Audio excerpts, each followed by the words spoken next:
Someone make it make sense. Probably a couple.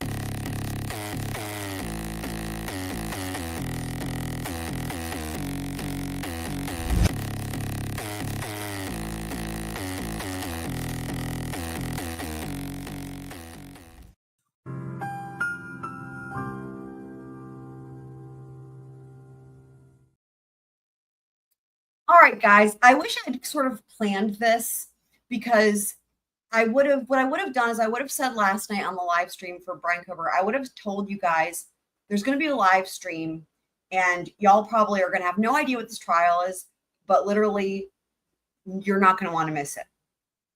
You're not going to want to miss it. But it wasn't until today when the defendant took the stand that I was like, all right. And so here's what happened. I thought to myself, because usually when I cover trials, I cover everything, start to finish, every single court filing, every single hearing, pretrial. It's like a years long thing, and like knowing every detail inside and out. And this particular trial is one where, from what I can tell, there's not really a whole lot of legal issues. There's not really a whole lot of in terms of everything being so cerebral, right? Recently, especially because it's been so long since we've gotten to watch trial. Like, I was thinking about it and I was like, I feel like it's been for months now. I've literally just been reading documents, and looking at photos a couple times, but mostly reading documents, reading. And it's hard to read the chat when I'm reading documents. And we haven't gotten to watch anything in so long. So that's one thing. And the other thing is that I've caught snippets here and there of this. I don't really know anything about this trial or this case more than anybody else. In fact, some of you guys, if you know what it is, you probably know way more than I do. So basically, we're all coming in fresh with literally knowing nothing, right? Essentially, we're all in the same boat there. But it is a trial where that is okay. That it's a trial where that is okay. This is like every type of, I don't even know how to explain it. There's no words. Train wreck doesn't begin to describe it. Shit show doesn't begin to describe it. It is, literally, that's the thumbnail. What we're looking at is the thumbnail. Just when you thought you've seen it all, this guy comes along. Literally, I would have thought I'd seen it all, right? I'm sure many of you guys too, right? You would so many trials, whatever. It's nope, hold my beer. I don't even know. And so basically I wanted to go live a little bit earlier, but I was like, well, I got to make a thumbnail. And I was like, well, I don't have anything ready. I don't really know that much about the case or the trial to even make a thumbnail. And should I just have it be text or whatever? But, I can't do that because I love making thumbnails. So in this thumbnail, which I threw together, it has different things that are relevant to this case and this trial from what I know so far. Let me see what y'all are saying. Shout out to Flash. Welcome. And welcome in Shelly, aka Miss Mojo. Love it. Been a member for 2 months. Y'all, if anyone knows what trial this is, let me know if you know what trial this is, and also if you've seen any of it. And I'm not going to put the name in the chat or in the title yet. So far, it's just going to be mystery trial. Once people figure it out, we get going, I'll change the title and I'll put what it is. But for now, but taking a look at this thumbnail. So we did a similar thing with the Ezra McCandless trial where it was a mystery, but there were all these little hidden details, right, that are relevant to this case in the thumbnail. So we've got, of course, as always, the actual courtroom where it's taking place, right, is the background. Also, another thing that I tend to do, which I'm doing here, is where typically you've got the court seal right in the middle. If you can see the hand right over the squinguin, it's been replaced with something else. And what does that say? That says Judge Advocate General's Corps, U.S. Navy. That is the Navy JAG emblem, okay? And there's been many other little things that have been sort of replaced with little symbols. And if anybody can recognize this icon over here to the right or this icon here to the left, let me know. So we've got that Navy JAG situation. And then we've got this defense attorney, and some of you guys might recognize him. This is none other than Doug Weinstein from the YSL trial. He's been on Lawyer You Know. He's a phenomenal defense attorney. Really, I was floored. Again, it was this trial, I'm like, what the heck? This just came out of nowhere. And what even is happening? What even is happening? And how did this defendant nail this lawyer? I have no idea. So phenomenal defense attorney. Okay. And the only defense attorney, just one. All right. So we got that. We got the defendant. There he is. He makes this face a lot. Of course, we have the squinguin. And we have back here, we have somebody that wearing an FBI outfit with a bunch of question marks.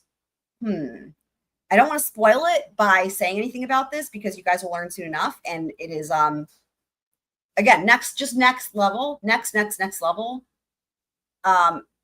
incredibleness. Flash knows what it is. He didn't spell it correctly though. So if someone were to do a Google search for the way it's spelled in the chat, you probably wouldn't find it. In fact, even when you spell it correctly, it's difficult to find a whole lot of information on this, believe it or not. Are you saying AJ as in Alan Jackson?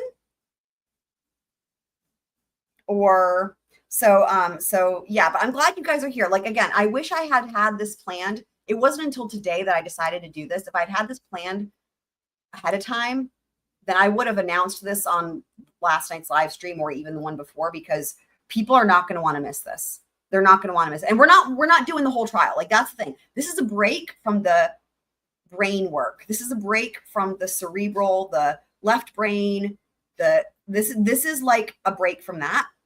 And we're gonna I've got certain things that we're gonna do to basically jump into what is the most incredible testimony, right?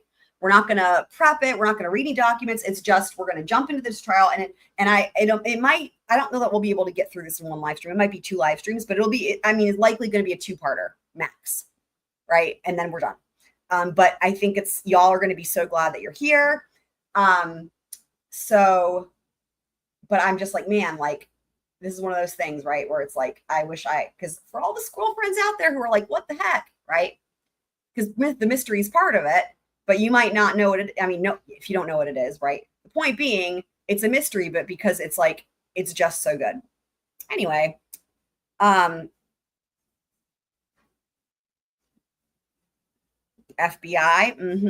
yes, and this trial is on verdict watch tomorrow. The trial is on verdict watch tomorrow. Correct. I expect it to be a very quick verdict, personally. The FBI! There's that. Side note, again, the bits and pieces that I've heard of this trial, like sort of like peeking in it while at work and stuff. I caught, was it yesterday? I don't remember if it was yesterday or the day before, but I just, I had like 2 seconds. I was like, what's going on in the trial? And literally the part that I just happened to tune in for where it was live in the trial, I don't even know who was testifying. I don't know who was even questioning. I don't even know what was happening, but I just heard one little snippet. And here's what I heard. I heard the word Yemisi, and then I heard Chief Alexander, and then I heard Murdoch. And I was like, you've got it. I don't even know. That's all I know. I don't know the context, but apparently at some point, Murdoch comes up. There's some overlap with Murdoch. I mean, of all the things, like as if it couldn't get any crazier. I'm like, are they going to be talking about trains at some point or railroads? Like, is there going to be a chicken and a guinea? Like, I mean, this trial's insane. Okay, so what we're going to do is we're going to start with opening statements. We're not going to watch the whole thing. We're going to start with the crazy part of opening statements. At some point, when more people join, when it's pertinent, we will take a look at the court TV, like little synopsis of this case. It's like, to give the overview. And they've also got like a timeline of like the testimony and stuff. So that way, instead of, again, this is not going to be a whole time commitment. This is like going to be easy. Instead of watching every witness, right? We're going to keep parts. But like, for example, if somebody were to ask me about like, what did the medical examiner say? I have no idea. I never saw them. I literally know as much as y'all, right? I have only seen bits and pieces. And, but in terms of things where it's like, the things that matter in a case, I can't answer any of those questions. I know what county and what state. I know the name of the defense attorney. I know the name of the defendant, and that's pretty much it. So, and again, I've heard, but okay, let me just, without further ado, let's jump into opening statements. And it starts right out with something I've literally never seen before already. Like, I wasn't joking, you guys, when I said just when you thought you've seen it all. From the very get-go, minute 1, second 1, it's like, oh my God. Okay, so I'm just gonna have to unshare, reshare. All right, and it's gonna be really nice for me to have a break from reading for a night here anyway. All right, you guys ready? Yeah, Flash is gonna be quiet because he knows stuff. Okay. I mean, I don't know that it's gonna change anything, but feel free to say whatever. Okay, you all ready? Will make all the necessary provisions to keep you comfortable. So we And thank we're going to need a counter. I'm going to get a counter ready with some things here. you again for your service. We thank you for abiding by those instructions. So we'll begin the trial at this time with the opening statements. Ms. Bayo, you may proceed for the state. So that's, I don't know if that's how you spell it, but that's the prosecutor, right? The lead prosecutor. Ms. Bayo, you may proceed for the state. Your Honor, I'm going to defer, and I'm going to go second. All right. Thank you. All right, just in case anyone missed it, let's watch this again. And I don't think the defense was expecting this, because why would they? I've never seen this before. Thank you for abiding by those I will just say, like, this just brings up all these other questions. Like, I didn't even have a chance to process this. Like, is this something that you can do in any state, but like no one ever does it? Or is this something that you can only do in this specific state? I'll give you guys a little hint. It's Georgia. I've just never seen this before. I mean, I'm gonna have to look into this. So we'll begin the trial at this time with the opening statements. Ms. Bayo, you may proceed for the state. Your Honor, I'm going to defer, and I'm going to go second. All right. Thank you. I mean, how do you have that option? Like, that's insane. So that's the lead prosecutor right there, that lady there to the far right. The other prosecutor is the older dude. The dude in the middle, I think, is like a detective, but there's two prosecutors basically for the state. And then there's one defense attorney, which is Doug Weinstein of the YSL Young Thug RICO trial. Ladies and gentlemen. All right. Now the defense has just been thrown a big curveball. So again, I know like literally nothing about this case, but in terms of strategy, my thought is this, because Doug Weinstein is a very, very, very, very skilled defense attorney, right? He's got facts that are not good, right? Like, it's one of those situations where it's like the facts are not good if you're a defense attorney, but he's very, very, very skilled and very experienced. And so my thought is that she did this literally just to try to throw him off, because he's already got his opening statements, you know, whatever, written out, typed out, memorized, planned out. At the very least, there's going to be an outline, right? Everyone has their own method. But essentially, he would have made without question, he would have written his opening statements based on responding to what he expects the state to say. And the state said nothing. And so now what do you do? So in other words, I think this is sort of a way to try to like the strategy, right? Because this is a really skilled defense attorney, and throwing him a curveball. Let's see how he does. Introduced myself yesterday, but just so, again, y'all know who I am. My name is Doug Weinstein, and I am representing Mr. Kassotis in this case. It is my honor to do so. Ladies and gentlemen, my client, Nick Kassotis, is not just an accomplished attorney and decorated JAG officer who served his country in Iraq and in the All right, the first word that's going to go on our counter here is going to be JAG. Pentagon. He is also a man who lived in fear. Relentless, all-consuming fear. His wife, Mindy, also lived in fear. Mr. Kassotis is accused of the unthinkable, the absolutely unthinkable, murdering his wife. But the truth, what really happened, is far more complex. Mr. and Mrs. Kassotis were told that they were targets. You will hear testimony that a man calling himself Jim McIntyre. Who knows if that is his real name? All right, and that's going to be the other one on our counter, Jim McIntyre.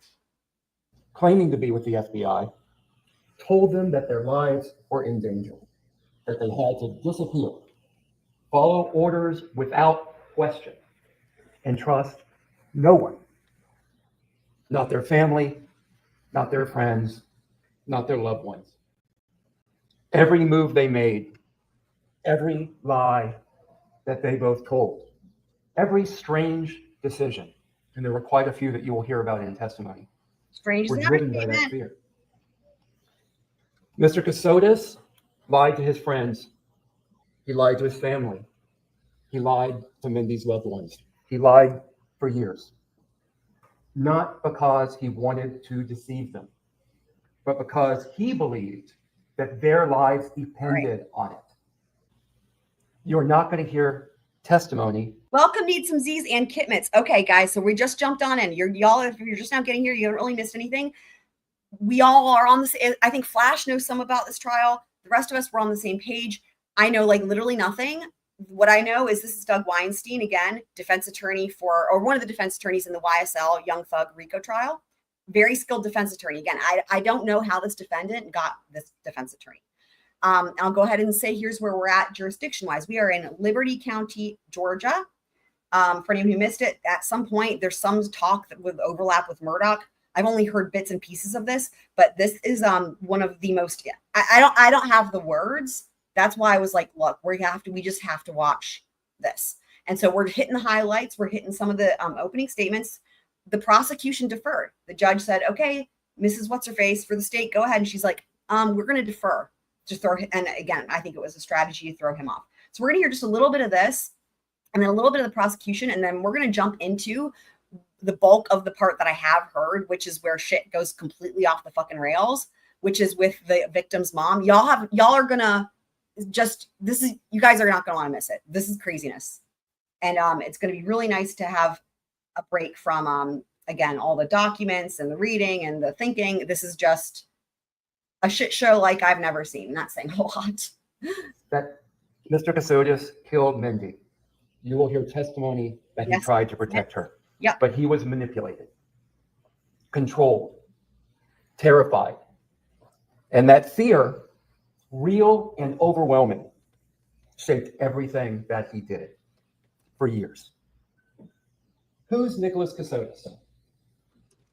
Mr. Kassotis grew up in New Hampshire, in rural New Hampshire, in an area where there were quite a bit of hunting down a road. He graduated college from Boston University. He has 2 law degrees.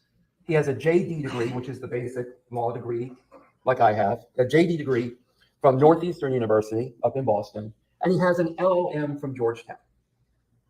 In Georgetown, he specialized in national security law and in cybersecurity.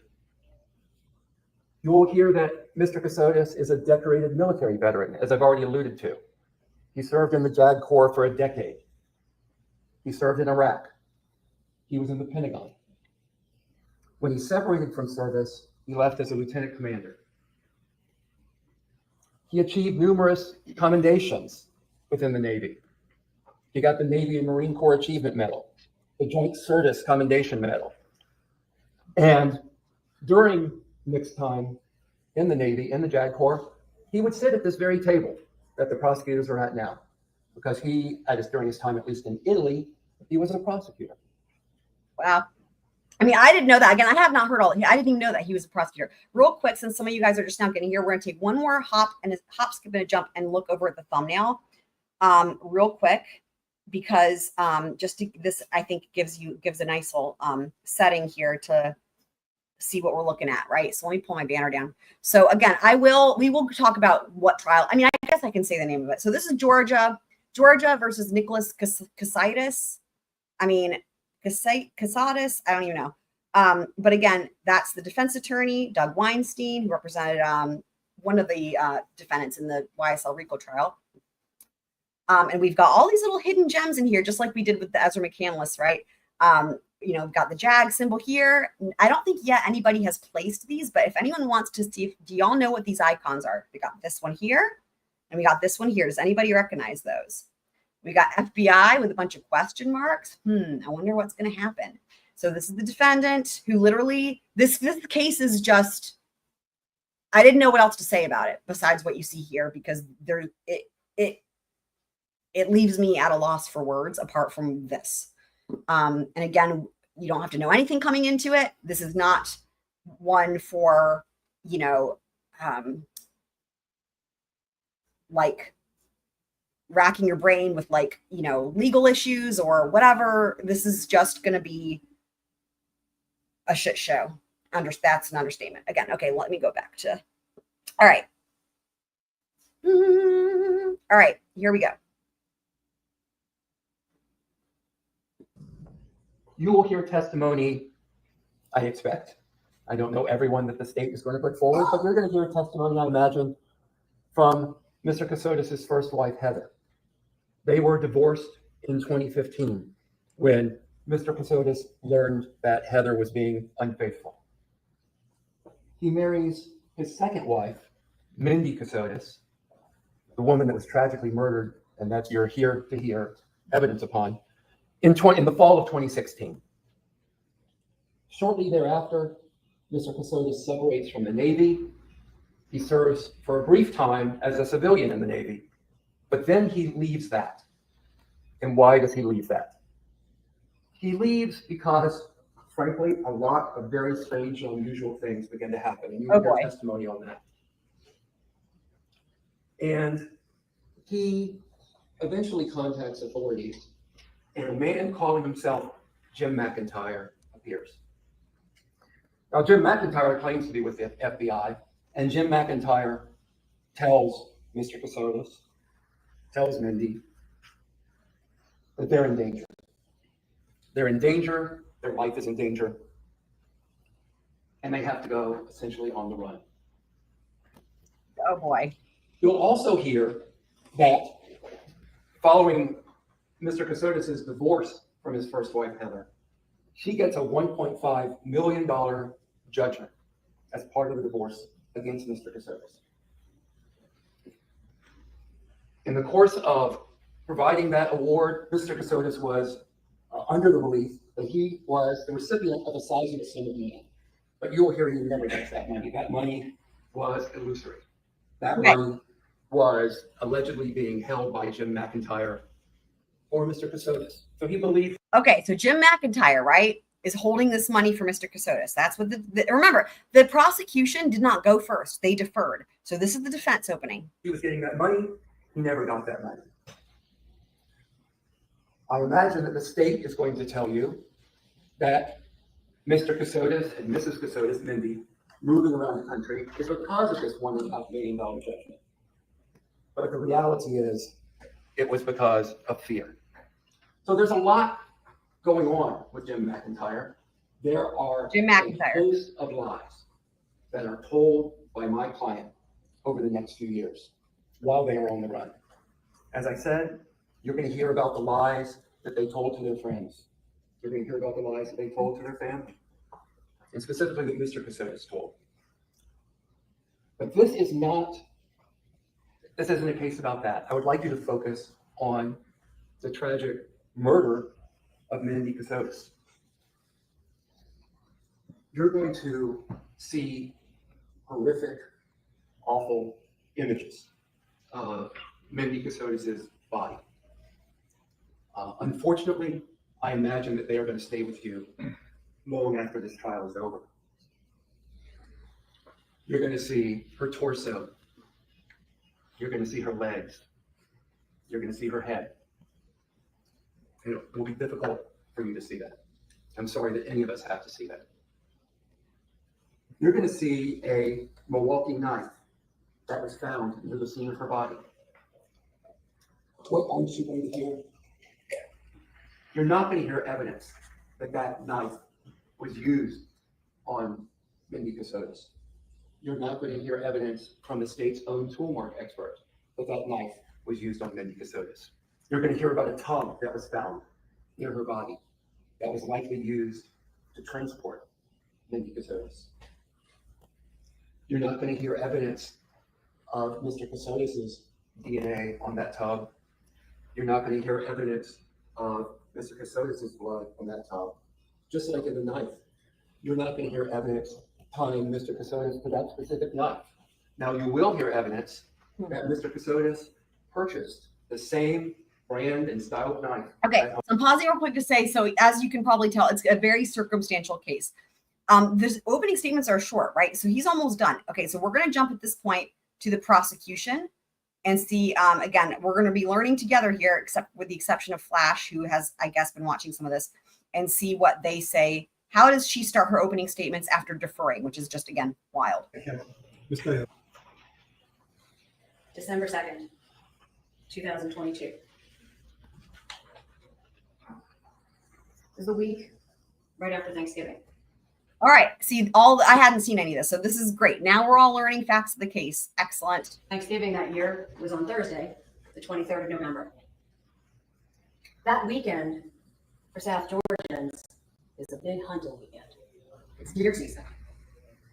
You're going to hear that weekend, Portal Hunting Club, which is located in Riceboro, Georgia, Liberty County, right near McIntosh Line. Down off I-95, Jones Road, that turns into Barrington Ferry. But it's right over there. And you're going to hear that there were hunters out. Family weekend, they were all out for deer season. You're going to also hear that Portal Hunting Club is a dog club. That means is that when they hunt, they use dogs to do the hunt. And the dogs run out into the woods, and the deer run, and then the hunters shoot. And you're going to hear that one of those hunters shot a deer. Aww. And the dogs that he was using went to retrieve the buck. Uh-oh. Dogs just weren't acting right. When he said come back, Oh dear. dogs weren't acting right. Oh boy. So he went to look to figure out what was going on. He did not expect what he found. Oh boy.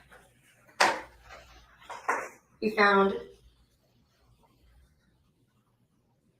a headless, legless Oh my God. torso, Oh my God. nude, completely nude, Wow. with two arms. One almost severed. Jesus Christ. Her two legs severed. Her head severed. Just off the roadway. And as you can imagine, you will hear him testify. They were shocked. Horrified. And I submit to you that the evidence that you will hear is that they returned to the clubhouse to try and get the police, to call somebody to come out. And you're going to hear testimony that that's when the onslaught of law enforcement kicks into high gear. They respond, and they get there by about 5 o'clock, 4:50 p.m. And you're going to hear what the hunting club area looked like. Portal Hunting Club and the area surrounding it, the adjacent territories, it's over 30,000 acres of logging territory. Okay. So we're logging territory. Great. We're going to skip ahead just a little bit here. You're going to hear and see some of the information that law enforcement collected, where the torso was recovered. And you'll see those roadways. They're not asphalt. They're not like regular roadways of the highway, but they're still roadways. And the logging trucks use those. And there are cars that come through, and local citizens will cut through there when the season is going on. Well, I'm curious because we still don't know yet where, if at all, I don't even know if these were recovered, but the rest of the body, right? The legs and the head. So it'll be interesting to see. I have no idea if they recovered those or not. And if they did, where, let's see. Because the locks are off the gates. And you're going to hear that people were coming and going. Lots of people.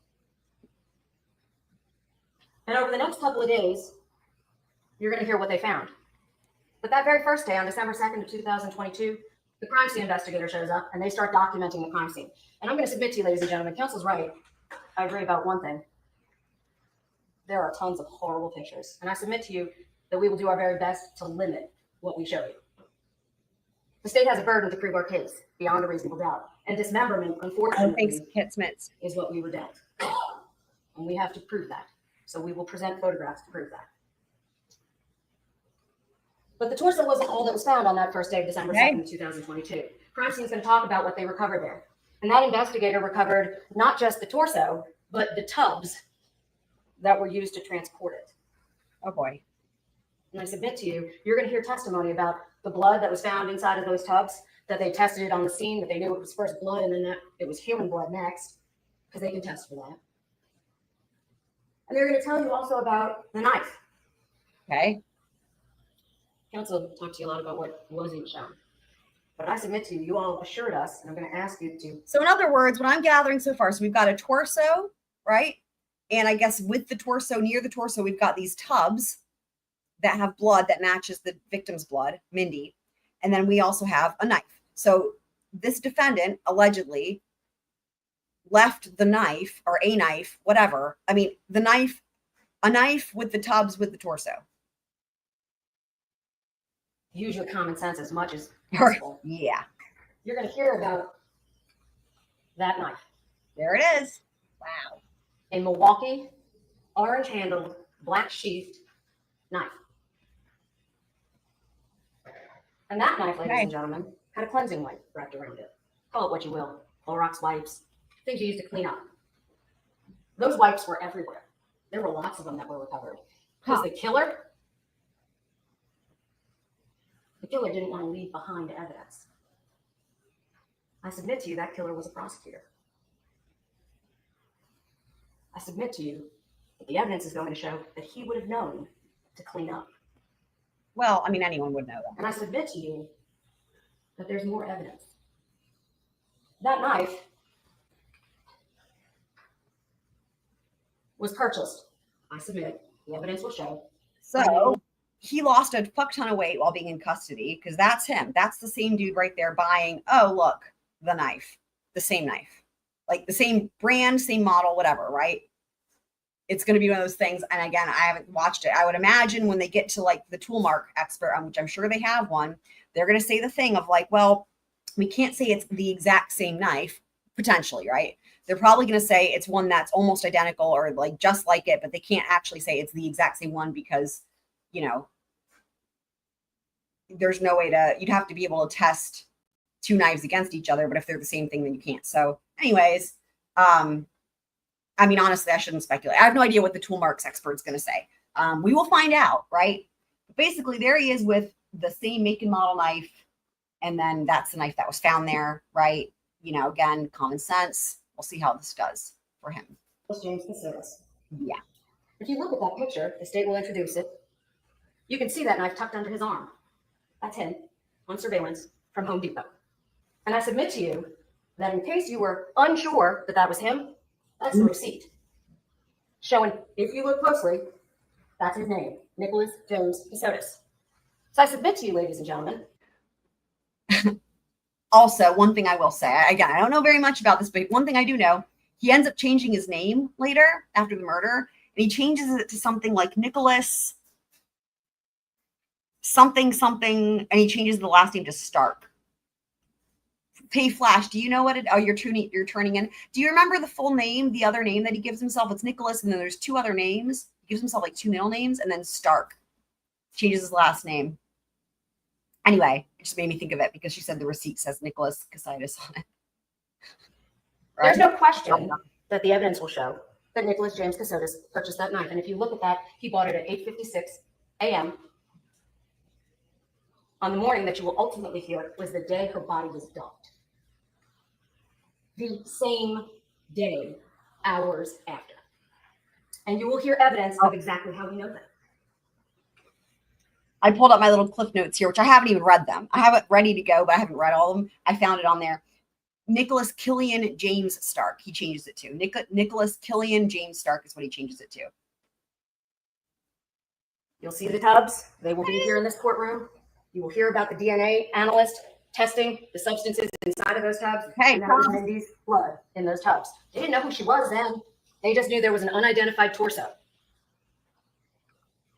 Those tubs also get bought at Home Depot. And you're going to hear how detectives from the Liberty County Sheriff's Office. And oh my God, does he leave the freaking label on it? Hold on. You guys see the label on the thing? Oh, for fuck's sake. Really? the Georgia Bureau of Investigation ran down every lead they could. And in the beginning of this case, you're going to hear that there wasn't a lot to work with. You're going to hear they found a torso with no head and no legs. And that was all they had. That, the knife, and the tubs. Yeah. So you're going to hear how they started with the knife and the tubs. Interesting. And then it gets worse. Oh boy. Because while hunters are still out hunting, Oh dear. we find more pieces. Oh God. Here we go. Over a 3-mile radius, Wow. pieces are dumped with no regard, I submit to you, with the evidence. Tossed into the woods. The heavier piece, right by the edge of the road. The torso. But her legs, they're brought farther out in the woods. Wow. Second tub is recovered. Submit to you, that was used to carry her leg. Oh my gosh. You're also going to hear how her head Oh God. was ultimately recovered. Oh my First God. leg found by a hunter, separate hunter than the first crew. I submit to you, ladies and gentlemen, you're going to hear about all of the victims in this case. Because although Mindy suffered the most tragic loss, no question, every person this case touches suffered. You're going to hear there's a second hunter that finds the first leg. And then you're going to hear that they do a canine search. They deployed the dogs, cadaver dogs, to try and find the rest of her. Wow. That their job was to try and find this whole person. Wow. To rest. You're going to hear that a canine recovered with his handler, of course, the second leg. And I'm not going to show it right now, but you're going to hear how they collected maggots, Oh. fly larvae. Oh, great. Bug evidence. Oh my God. I love the bug evidence, man. I'll tell you what, the Casey Anthony trial changed for me. I mean, of course, I always knew it was important, but boy, oh boy, the bug evidence. I mean, learned a lot in that case with the bug evidence there and the experts. And now I'm like, see, now I wouldn't have been excited when I hear maggots, but now I'm like, oh my God, yay, bug evidence. Anyway. To determine when these pieces were dumped. You're going to hear from the doctor. I call him the bug doctor. He's an entomologist. Not that fancy. He's going to tell you when those bugs could have been exposed to her body and how that helped law enforcement to narrow down when she got there. That's the second tub. Another tub. I think I have that same That was tub. found next to the leg. And you're going to see where each of these pieces was recovered. That's what I was looking for. Let me get rid of or move. Let me just get rid of these for a second. This is what I wanted to see right here, this map. Look at, and this is great. The big arrows, 1, 2, and 3 in order that they were found. Amazing. Well, look at this, guys. Compared to other cases with maps, this is, I mean, while the font is kind of hard to see, but again, this is all to scale. So we got the torso up here labeled with the big arrow. And then all the way down here, number 2, we got the right leg. So we got the torso here, and then we got number 2, we got right leg, and then we have 2 toes here as well. And then down here, number 3, we got the left leg. So we still don't know about the head yet. I submit to you, ladies and gentlemen, you're going to hear that they were recovered exactly where Nicholas James Kassotis' vehicle was trapped. You're also going to hear him admit that he was there.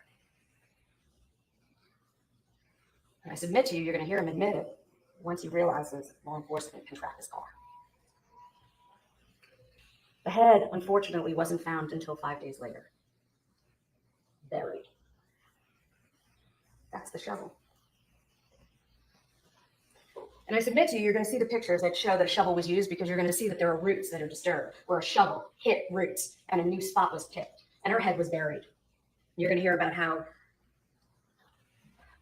by some miracle that head was found. Wow.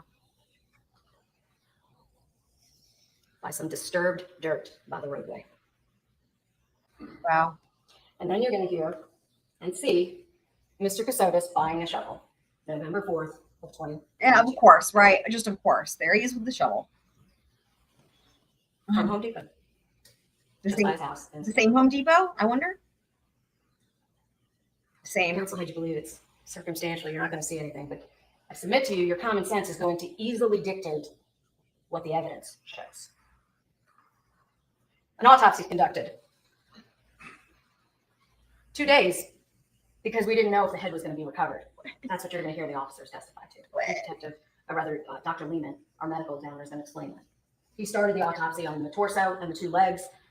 He took what's called blood stain cards so that he could send the DNA to the laboratory to determine, is this the same person? We made sure we had the same person first. And on the 9th, he continued the autopsy because the head was recovered. And he's going to tell you there were 9 traumatic wounds. All right. She was beaten on the head. You will see it. Those didn't go away. One of them resulting in a smoke fracture. I submit to you, you're also going to see her abdominal wounds. And you're going to hear why. The state is going to present to you a reason why there were wounds to her abdomen as well. And unfortunately, you're going to hear about the dismemberment. You're going to hear from the doctor. He can't rule out certain things. And I submit to you, ladies and gentlemen, you're going to hear the reason he can't is because of the defendant. I submit to you, he can't rule out, for example, asphyxia, choking, because her neck is missing. Parts of her body have been so damaged that he can't do anything about that. That's what you're going to hear. He won't guess. You will not hear any guessing from the state. You will hear facts. And I submit to you, those facts will be compelling. Who is she? That was the next step, right? Who is she? How do we figure out that it's Mindy? Now, I've called her Mindy, but the detectives and law enforcement, they didn't know yet. They're going to talk to you about what they did at the time. Yeah, they used genetic genealogy. Okay, so great point here from Needs and Z's saying, this is what a case looks like with actual evidence, even if it's circumstantial. I know we haven't seen the pretrial hearings, but I suspect there wasn't a bunch of secrecy from the state. Yeah, I mean, Georgia, I think, is pretty open. I mean, to my, like, the thing is, right, is this case is we haven't even gotten to the crazy shit yet, right? All this I hadn't even seen. So, like, if you guys saw the thumbnail, I'm not even referencing really like the facts. I mean, like, anyways, just wait. I'm just so glad for you guys that are here because this is craziness. And I don't know how it's been not getting more like attention. Not that that matters, but in terms of like the pretrial hearings, for example, I don't think they were. In fact, I could say with like great confidence, they weren't sealed, they weren't closed. But I just don't know if there were even cameras there or if they were even like televised, because I don't know that anybody was following it. You know what I mean? Like when the pretrial hearings were going on with this would have been at the same time that everybody was waiting for Idaho to start, right? And then you had the plea, like, and all that. I mean, basically everybody's attention was elsewhere, I would say. And so, you know, I don't think that they closed anything, but I don't know that they are even available for watching. Now I will look and see, because there's a Court TV archives. If anywhere has it, it would probably be there, and I'll check. But I just don't know that anybody was even like requesting to have cameras, you know, until the trial started. So interesting. They tried to test her fingerprints at the scene. They had her hands. They weren't on record. Okay. You're going to hear that they went ahead and they checked after the autopsy. She had actually on the right side a dental implant, like a crown. They couldn't track that, but they tried. You're going to hear that. Trial started like last week, I think. And today the defendant testified and they had closing arguments, and tomorrow was their own verdict watch. So short trial. I think it's like 8 days, 7 or 8 days total for the entire trial. Quick trial.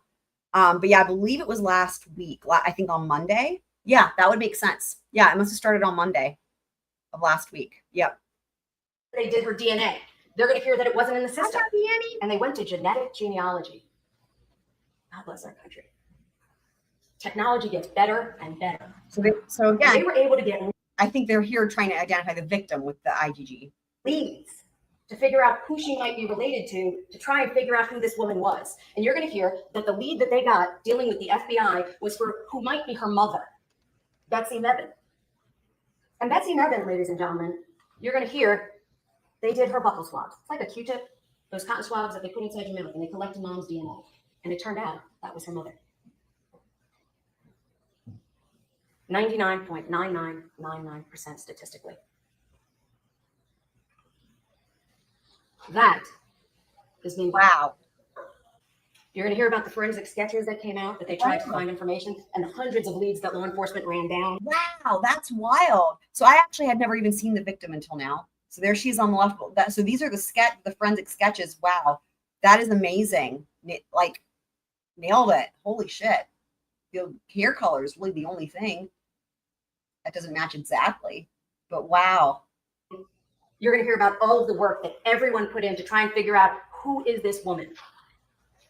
All while they were trying to run down the knife and the tubs, because that's all they had at the scene at the time. Mm-hmm. Remember I told you the doctor, the entomologist, he will estimate the dates of exposure between a window. He gives a window, and he'll explain to you why there's a window of the 27th through the 29th. And the mean, or the median right in the middle, is the 28th. But it could be a little bit before or a little bit after. Wow, I'm impressed. I was expecting the window to be a lot bigger than that. That's actually quite narrow, given the circumstances. Because he's going to tell you how he did DNA on the fly larvae. There it is. To figure out how far along they were in their life Fucking cycle. fly larva. So he could know exactly when her body was dumped there. Mm-hmm. But that in and of itself isn't all you're going to have. Now that we know it's Mindy Mebane Kassotis, you're going to hear that law enforcement went and talked to the people that last saw her alive. And here we go. Again, keep closing in that window, right? And you're going to hear that she was at her house with the defendant at the time in Savannah.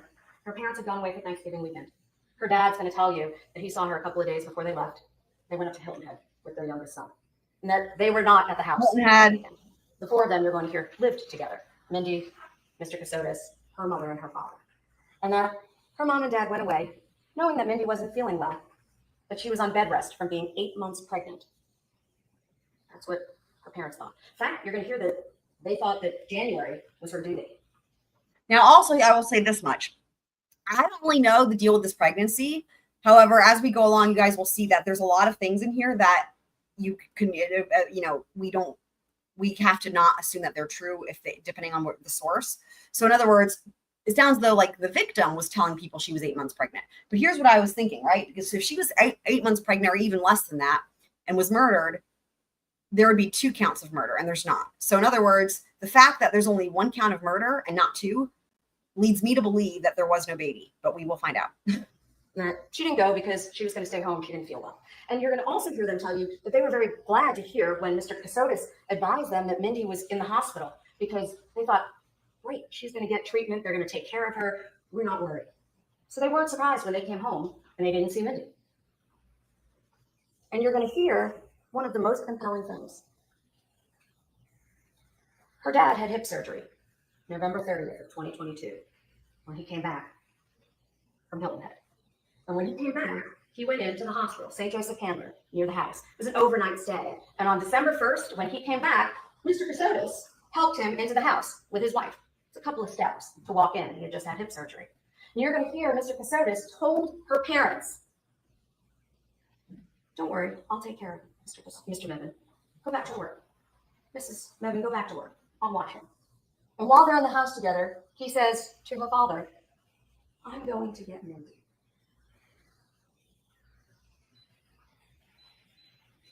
She's dead. I'm going to get Mindy is what you will hear, but she's dead. Thank you, Northwest. Also welcome. And he knew that. It is crazy. It's very crazy. And I'll tell you why. The evidence is going to show that they were at this house in Savannah, and that in the house in Savannah, there's blood in the house, and it's Mindy's blood. And you're going to note, notably, you're going to see the photographs, that blood is right where her head would be on the futon. You're going to hear about blood specks on the wall that they needed to use Blue Star, a luminescent, to find, because it had been cleaned up. You're going to hear, we don't know whether she died there. But there was definitely a bloodletting event there. And the only person with access was Nicholas James Kassotis. So we follow his car, because now we know it's the 29th, 27th through the 29th. And what we find, his car is a green Ford Explorer. I love these visuals. You see the top of that frame. Dude, she's killing it with these visuals in opening statements. I love this. And I love that it's the real actual forest and the real actual, you know what I mean? Like versus like some, I mean, oftentimes we never see maps or photos like this at all. But sometimes when we see them, they're just useless. These are really good, and I love it. I'm all about this. There's a City of Riceberry building. That building has a camera. Yes. And that camera captures a green Ford Explorer driving past it November 29th. I submit to you, the evidence will show that that's the same day. If you recall, he bought that knife that was found on the crime scene. Okay, so Kids Miss is asking a question. I believe what she said was that the dad had just had hip surgery, and that he said to the dad, oh, I'm going to go get Mindy.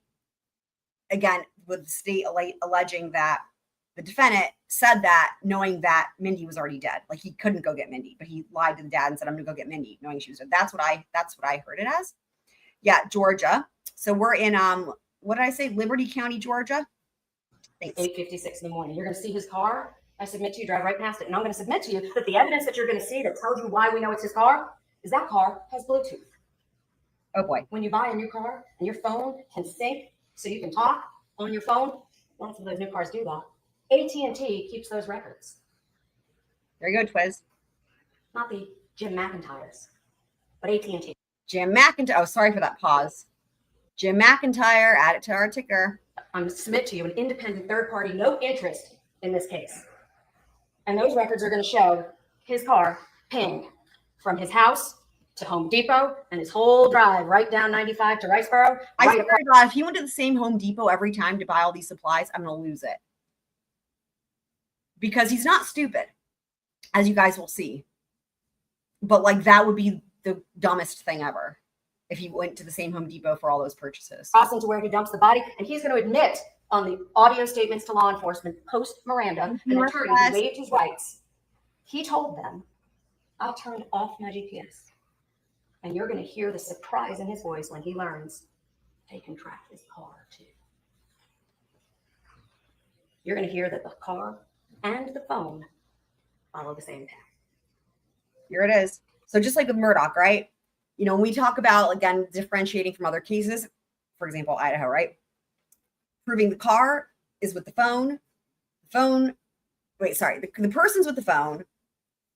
the phone's with the car, the person's with the car, and all three are together. And so she just gave two elements of that, which is the phone and the car are together, right? Now, again, like with Murdoch, the reason we had a trifecta there was because he was making phone calls the entire fucking time. So like literally that put him with the phone in the car. So here, I don't know. I mean, again, there's other circumstantial evidence, but that's the goal. You want to put all three together, right? Can track his car too. You're going to hear that the car and the phone follow the same path. Car and phone.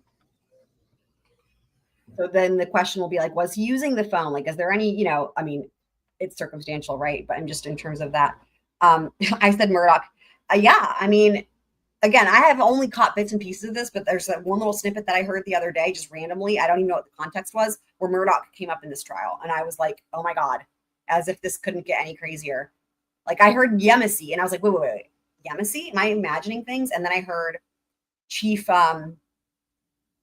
Alexander. And then I think they even said Murdoch. And I was like, okay, all right, let's just, what one thing were we missing in this case? That, I mean, yeah. And you see that witness from Riceboro, and you're going to see those photographs. Oh. And there they are. You're going to see his Ford Explorer drive right past it. You're Oh, shit. to see the Georgia records that show it's his car. You're going to see the car records that show he bought that car with cash.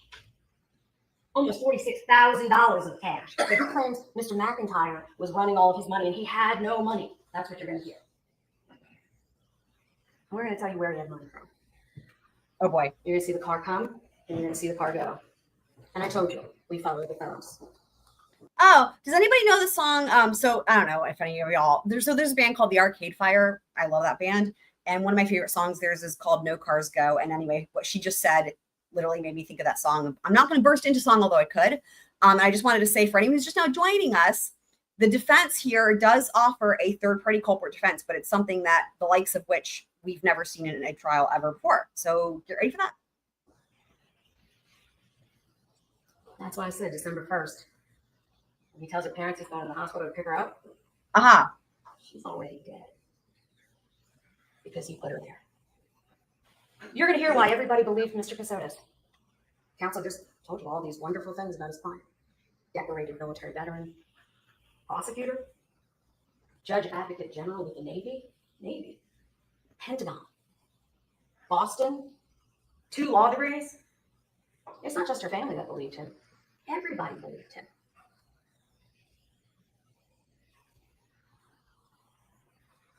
On paper, he looked like Prince Charming. I submit to you, that's what the evidence will show. Oh, boy. Scary. And then you're going to hear the statements from the defendant. I submit to you, you should listen to them very carefully. There's a lot of information in there. And it's information that law enforcement was able to run down. It's not just lies. It's things that are impossible, I submit to you. The question becomes why, right? Mr. Weinstein talked a little bit about the divorce. And I'm going to submit to you, ladies and gentlemen, that after 10 years as a decorated military veteran, Mr. Kassotis just leaves the Navy. But he leaves because he owes his first wife $1,500,000+. And the Navy is going to make him pay it.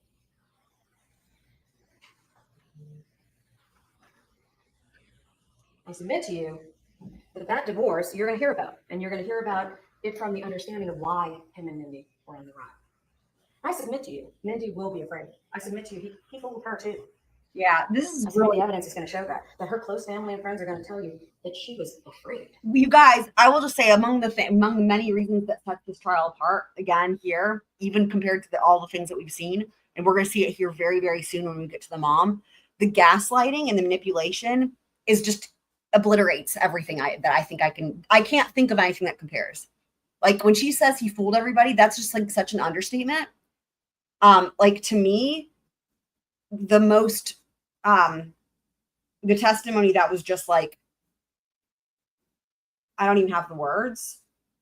Horrifying, terrifying, sad, depressing, scary, crazy. I don't even know. Was hearing from Mindy's parents, and we're going to hear from them next. We're almost done with her opening statement. She bought it, and she paid for that with her life. I submit to you, you're going to hear that there was a new woman, that Mr. Kassotis, before he even had this dead, was already moved on. he started talking to a new woman. She didn't know. You're going to hear she did not know he had a wife. She was not from here. She was not in any way aware of what was going on. And that he tricked her too. And you're going to hear that he was running as quick as he could away from Georgia. You're going to hear that they got remarried. She was found on December 2nd, that he was already engaged by February, and that he was already married again by April. That he changed his name several times in multiple states. Oh boy. I submit to you. Her facial expressions and the timing are, I'm living for that. She's like, her face says it all, dude. She's like, okay, how would we describe this? It's like, hold on, let's see if we can describe it. That he was already engaged by February, and that he was already married again by April. That he changed his name several times in multiple states. How would we just, I mean, it's classic. It's priceless. I love it. It speaks louder than the words ever could. And she's done this a couple different times, but like, dude, I love it. How would we describe this? It's like, we are all thinking the same thing. You know what this means. Like, it's like, this is so obvious. I mean, you know, yeah, you're welcome, Miss Mojo. Quiz says changing your name is legal. Yeah, that's true. That it's true. Animated. Yeah, but like in terms of like, what is she communicating with that facial expression, with that gesture, right? When she's like, okay, he changed his name in multiple states right out, you know, and all that, right? I have not Googled that yet, Northwest. I will Google that now, though. That was another thing. Oh my God. Yeah. I submit to you, he didn't want to pay that money. That's what you're going to hear. And you're going to hear how he tried to seal off the loose ends. Changing his name, he burned the car. Here we I go. submit to you, that's what the evidence will show. To the ground. March. Brand new Ford Explorer.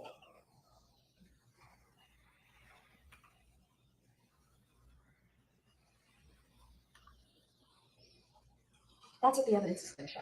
So let's talk for just a moment about the charges.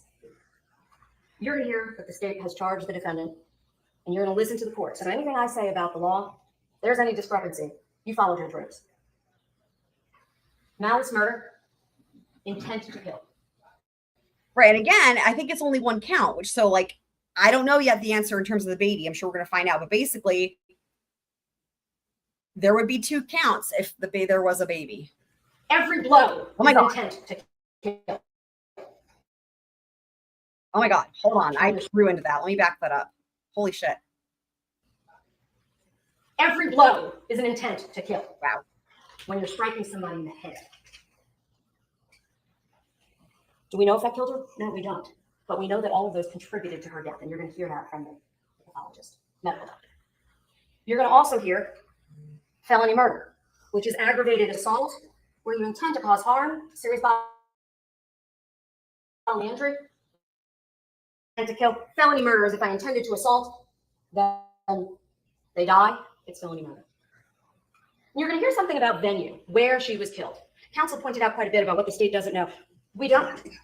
And the law in the state of Georgia, and you're going to listen to Judge Rose, specifically instructs on venue. It talks about either the county in which the cause of death was inflicted, which in this case, you're going to hear everyone say they don't know exactly when she took her last breath because her body was dismembered and tossed over 3 miles. But they also, under the law, it says, if a dead body is discovered in this state and it cannot be readily determined in what county the cause of death was inflicted, it shall be considered that the cause of death was inflicted in the county in which the dead body was discovered. The law anticipates cases like this. And I submit to you, that's what we have. Mindy's body was in liberty. That's why we are here. You're also going to hear about concealing the death of another, trying to hide the death itself. You're going to hear about the possession of the knife.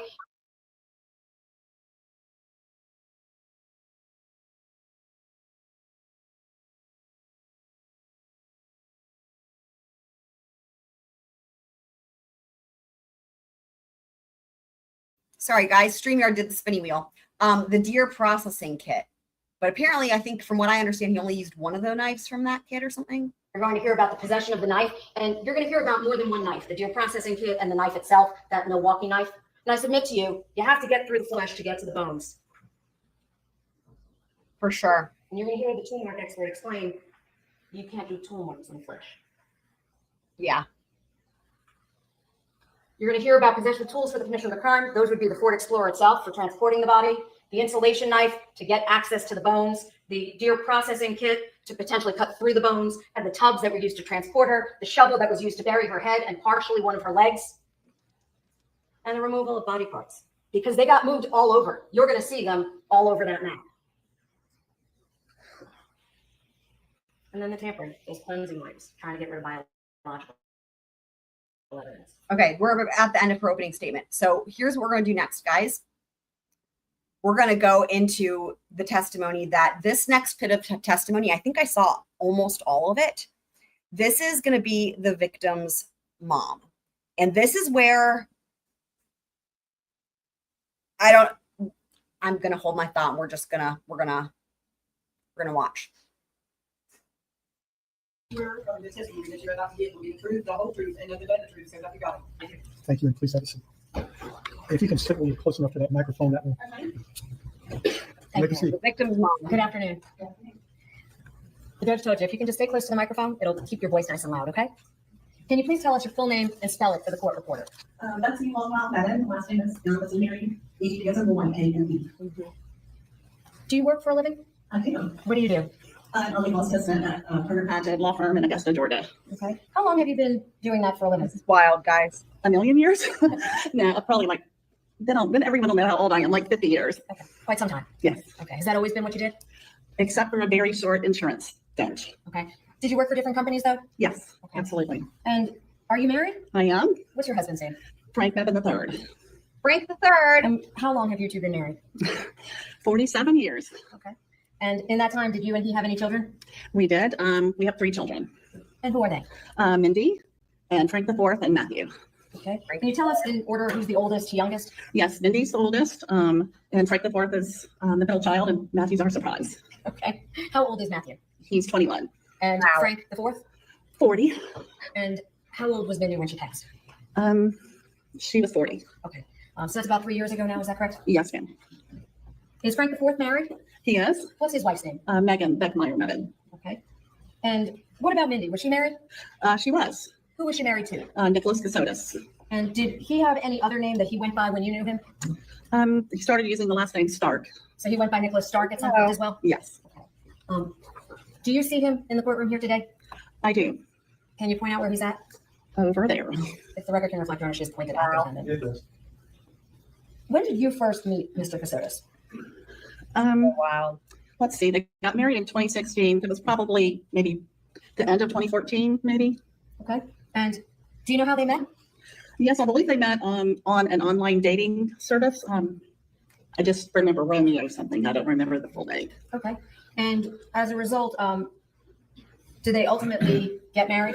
Yes, they did. And I believe you just said that was in approximately 2016. Yes. When they got married in 2016, where was the wedding? It was at Morgan Park outside. It was maybe 20 miles or so from Alexandria, Virginia, outside of DC. Okay. And do you know where they were living at the time? Alexandria, Virginia. So they were living in Virginia itself? Yes. Okay. And at that point, was Mindy working? She was. Do you know what she was doing for a living? She worked at a law firm in DC, and then she wanted to try the nonprofit route. So she went in and worked for several nonprofits. And I believe her last job was in the plastics industry, Okay. working for them, trying to help them be able to keep plastic bags in stores and stuff. Okay. What kind of education did Mindy have? She finished her high school. She had a college degree, and then she also had her master's, I think it was. And in that time that she provided those different jobs you just described, was that all in the DC or Virginia, DC area? She went to college in Savannah at Armstrong. Okay. And then when she moved to DC, that's when she got her further degree at Virginia Tech, I believe it was. Okay. Is that where she met Mr. Kassotis up by Virginia? Yes, when she was living there, yes. Okay. Do you know what Mr. Kassotis was doing when they first met? He was working as a JAG at the Pentagon. When you say a JAG, can you tell us, what did you think that meant? He's a lawyer, Okay. working for the Pentagon in the Navy. Okay. So you knew he was a member of the Navy as an office, as a judge advocate general. Is that what that means? Yes, ma'am. Okay. Do you know exactly, or did you know exactly what his job description was? Like what type of law he did? Did you know? I know he had something to do with foreign affairs. Well, I think he had something to do with foreign By the way, affairs. guys, you'll see this is the court feed has some glitches. That's actually not StreamYard or whatever. This is the court feed glitching here. So, but at least the audio we can still hear. Good. Okay. If you know, did you know what his title or rank was? I do not. Okay. So when he was working at that time, you said he was working at the Pentagon. Is that right? Yes, ma'am. Okay. And that was with the Navy, you said, right? Yes, Do you know how long he had been with them? Only if you know. I don't. But he was there when him and Mindy met. Yes, Okay. Now you said that they were married, and that was outside of, I think you said Morven. Is that right? it was a place called Morven Park out. It was a few miles from Alexandria. Okay. Were you present for their wedding? Yes. And when was that, if you recall? I believe it was October 2016. Okay. And at that time, was it a big wedding? No, I wouldn't say it was a big wedding, a decent sized wedding, but it also happened in concert with Hurricane Matthew. So there were a lot of people who couldn't come because of hurricanes. Okay. As a result of that wedding, did you have an opportunity to meet some of Mr. Kassotis' family? Yes. And did you know them before then? I believe we had met before the wedding. Okay. Did Mindy's friends come to the wedding? Yes, they did. Did you know some of them from before the wedding? Absolutely. Did you stay in touch with any of them after the wedding? Yes. Okay. Would it be fair to say that you knew Mindy's closest friends? Yes. For example, do you know Angela Wynn? I do. And who was she in reference to the wedding itself? She was Mindy's matron of honor. Okay. So I'm just pausing real quick to say welcome on in, everyone who's getting here. Meg, I think Kane maybe. Bernie was just now getting here. This is the victim's mother who's testifying. And after her is the victim's dad. Now, one thing that I'm thinking about, and I'm curious if you guys want to join me in this thought, is that the read that I got from when I was, mostly listening, not watching whenever this happened the other day. But the impression that I got, and I'm just thinking it through now again, like, I wonder if I'm going to have the same impression. The impression that I got at the time was that both the mom and the dad still really aren't sure if he did it or not. Like, they are still so convinced by everything that he said, and all that like, they're still, like, the impression that I got is like they still haven't fully wrapped their heads around, like, they're stuck in this like middle place of like, it's not possible that he did this. And I don't know. I'm just curious the impression that you guys will get from their testimony. All right. And were there bridesmaids at the wedding as well? There were. Did you know any of them? I mean, Yes. I watched all of it. At least one of her friends from high school days and Okay. several others. Okay.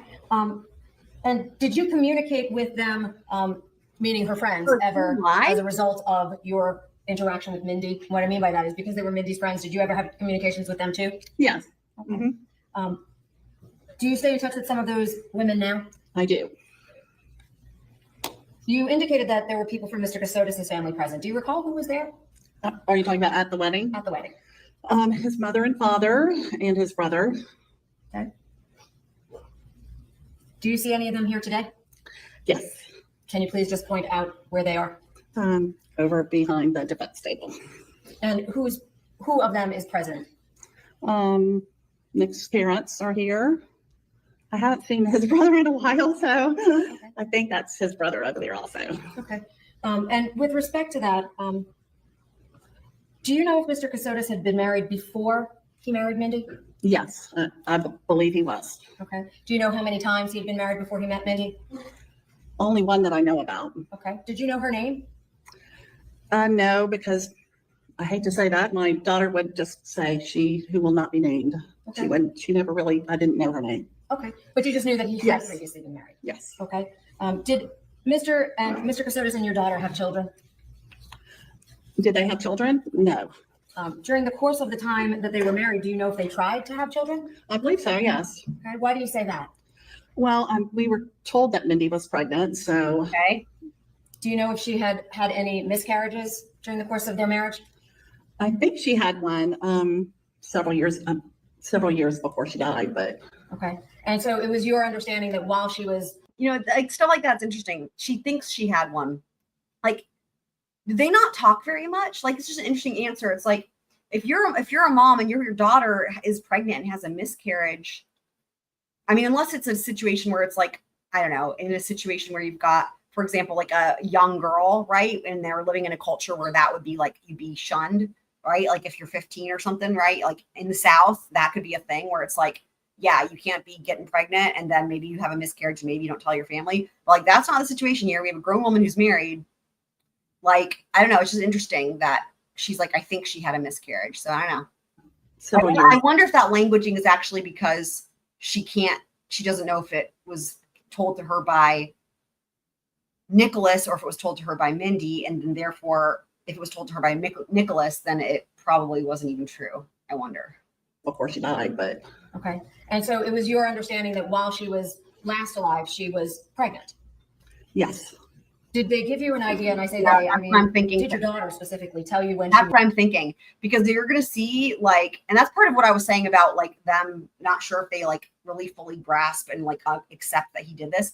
The gaslighting is very going to be, it's really, it's disturbing.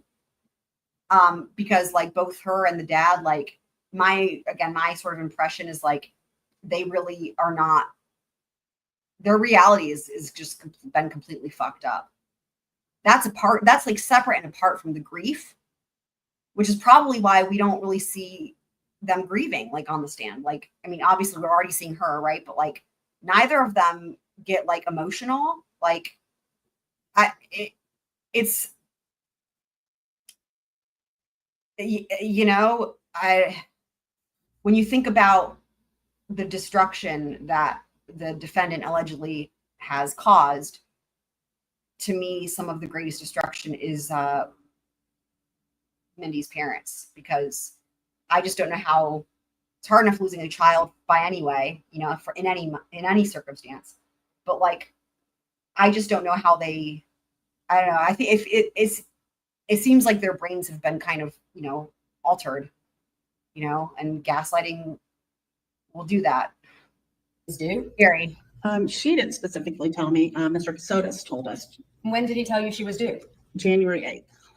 January 8th of 2023. Did they tell you did he tell you whether it was a boy or a girl? I believe he said it was a girl. Can you tell us, how was their marriage between 2016 and 2018? Were there any problems? Objection calls for speculation. If she knows. Do you know, ma'am? I thought they had a good marriage. So there didn't seem to be any problems, was merely my question. My apologies if that was inartful. Did there come a time when something occurred to make you believe that there was a change in their marriage condition? Yes, when they actually were sort of hiding out because we were told they feared for their lives. Yeah. Who told you that? Mindy and Nick. Okay. Did they give you any specifics about why they were fearful of their lives? Yes, first we were told they'd been hacked. Then we were told another story about Nick was supposed to be working for Microsoft and he had taken on work for some smaller company underneath Microsoft, and he had solved some kind of an algorithm and they were giving him company stock, and There you go. I guess it was supposed to be, I don't know. That's all I know. Sorry. Was that information conveyed to you by whom? Your daughter or Mr. Kassotis? Probably my daughter. Okay. And so she was telling you what the concerns were surrounding their danger? Yes. Okay. And when did this first start happening to your recollection? I would say maybe late 2018 or early 2019 would be my best. That's probably my best guess. Okay. As a result of those problems, did they ever have to move?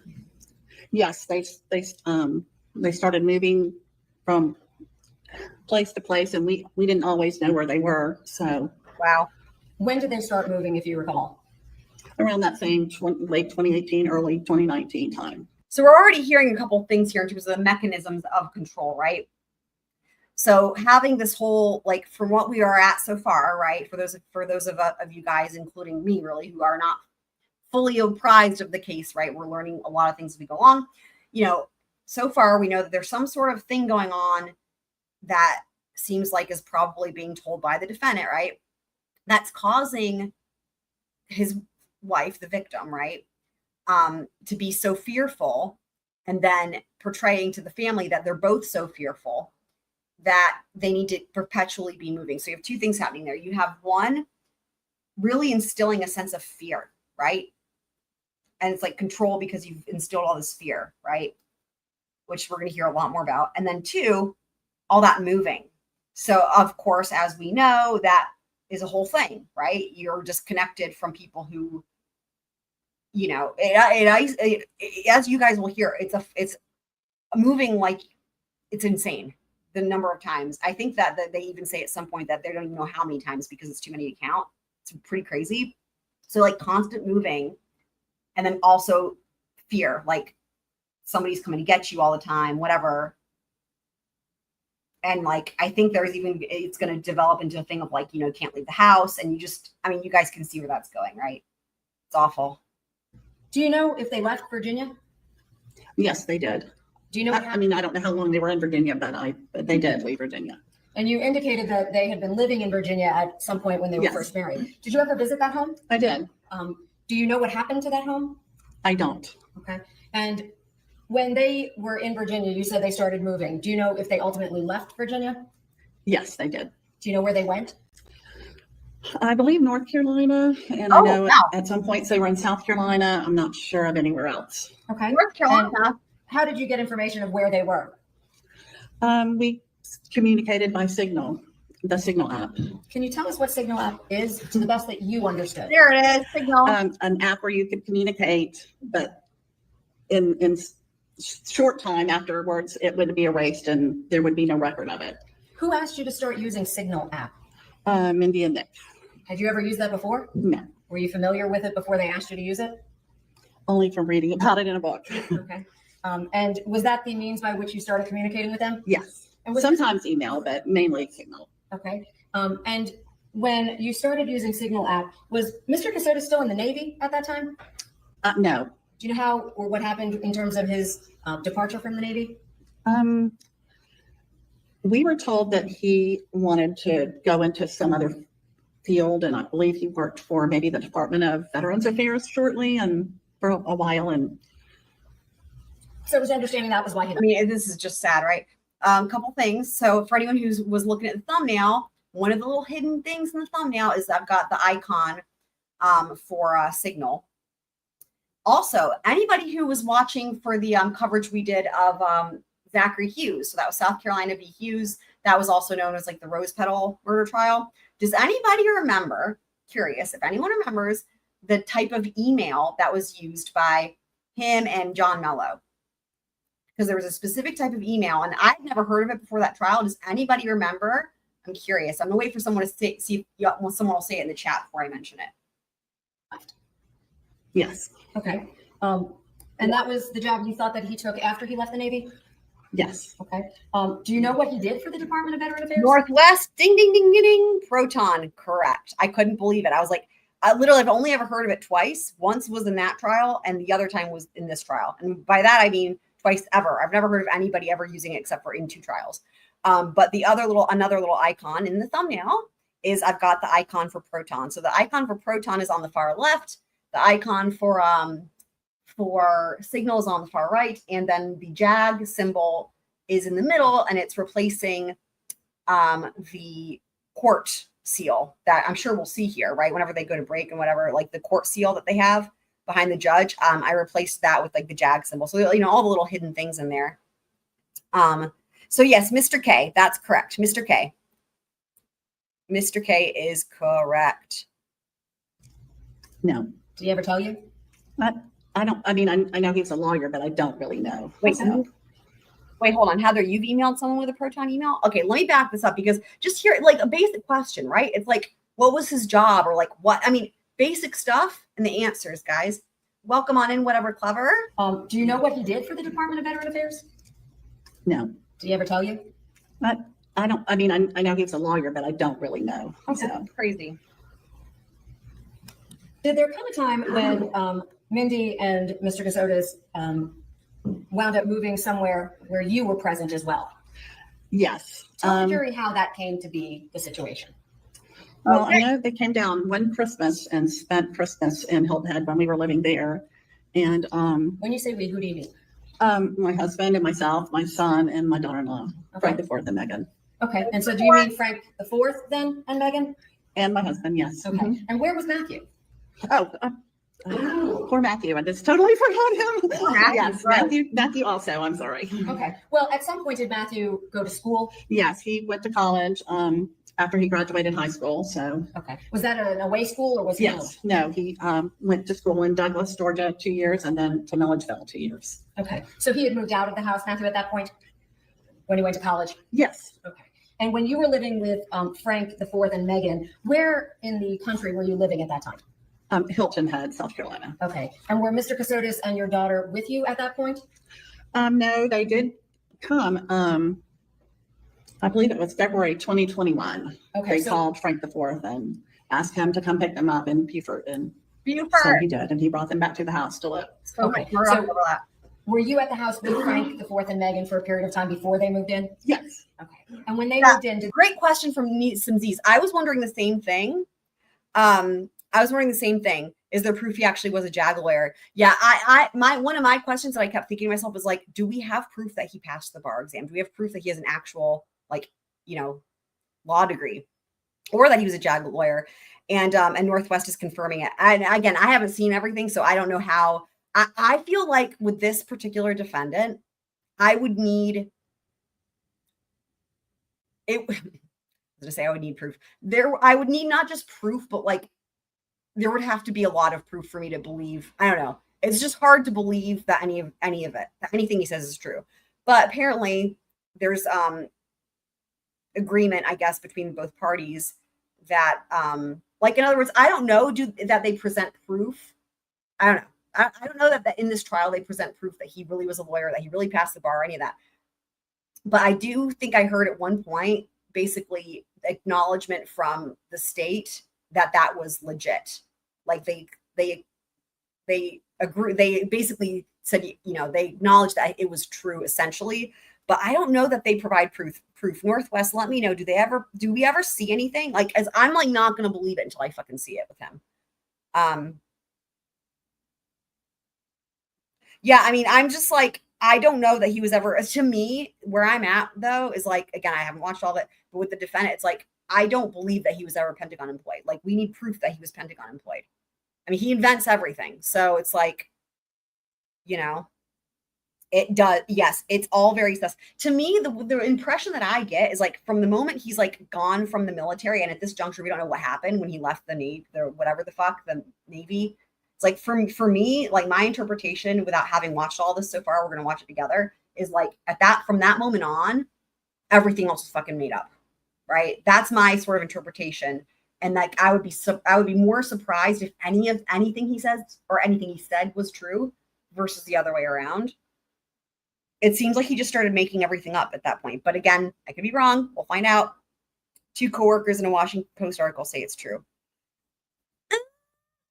Okay, I appreciate that. Thank you. Now here's the thing. 2 coworkers. And then does the Washington Post article, is that because they interviewed the 2 coworkers? Because again, we've seen, we haven't all seen, we're going to see his handiwork on people. That's why I'm like, I need the fucking, like, and with this defendant, you can't just, I wouldn't just need like the plaque or the degree. I would need to be able to fucking verify it, like legit, like, I mean, for anyone who's seen like Catch Me If You Can, the movie with Leonardo DiCaprio, like it's kind of like that with this dude in terms of how he was able to fabricate stuff. But from what I've seen so far, it seems like a lot of it was really based on verbal, like people just believed him. And that's why I'm like, I need like the hardcore proof and like other people saying it isn't going to do it for me with this defendant. He was barred in Massachusetts. Well, that explains a lot, doesn't it? Holy shit. You know what? Given it's Massachusetts, then I might just believe it. But if it was any other state, I'd be like, I need the fucking proof. But when you said Massachusetts, now that does make more sense, doesn't it?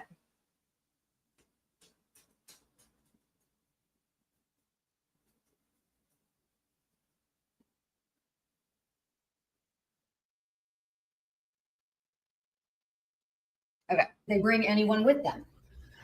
Their dog, Rusty. Okay. Rusty. When they came to stay with Frank the Fourth and Megan, was Mr. Kassotis working? He had his computer and he was doing computer work.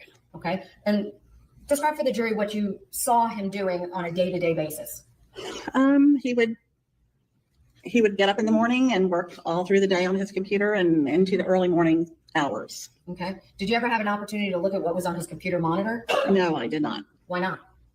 Well, for one reason, I wanted to be respectful, and I also thought it wasn't any of my business. But Did he ever advise you weren't permitted to look? Objection to leaving. Oh, I'll leave it. That's a yes. At that point, you believed he was working for what company? something to do with Microsoft. Okay. But you didn't know more than simply that? No, I did not. And when you observed him, you said he was working from the early morning hours until late at night. Is that right? Yes. Okay. Were you ever able to hear him having communications with anybody by WebEx? No, I never did. Did you ever have any opportunity to hear meetings by any other platform like Skype or anything like that? No, I did not. So all you saw was him working on the device? Yes. Okay. Was Mindy working at the time? No, she was not. Okay. Do you know why she was not working? Well, one basic reason was she was scared to death to leave the house. So. Tell us what you mean by that. Well, there were supposed to be people after them. Yeah. They supposedly had security, and so she was truly fearful for her life. Did you believe that? Yes. And when you said that she was fearful for her life, did you ever see the security team that they referred to? No, I did not. Unbelievable. Did you ever speak to anyone from a security team? Only by email. Okay. At some point, there were email communications. Yes, ma'am. Wow. Did you believe that was the security team? I did. And tell us what the living arrangements were at It Frank. just gets. We are only just getting started. Megan's house.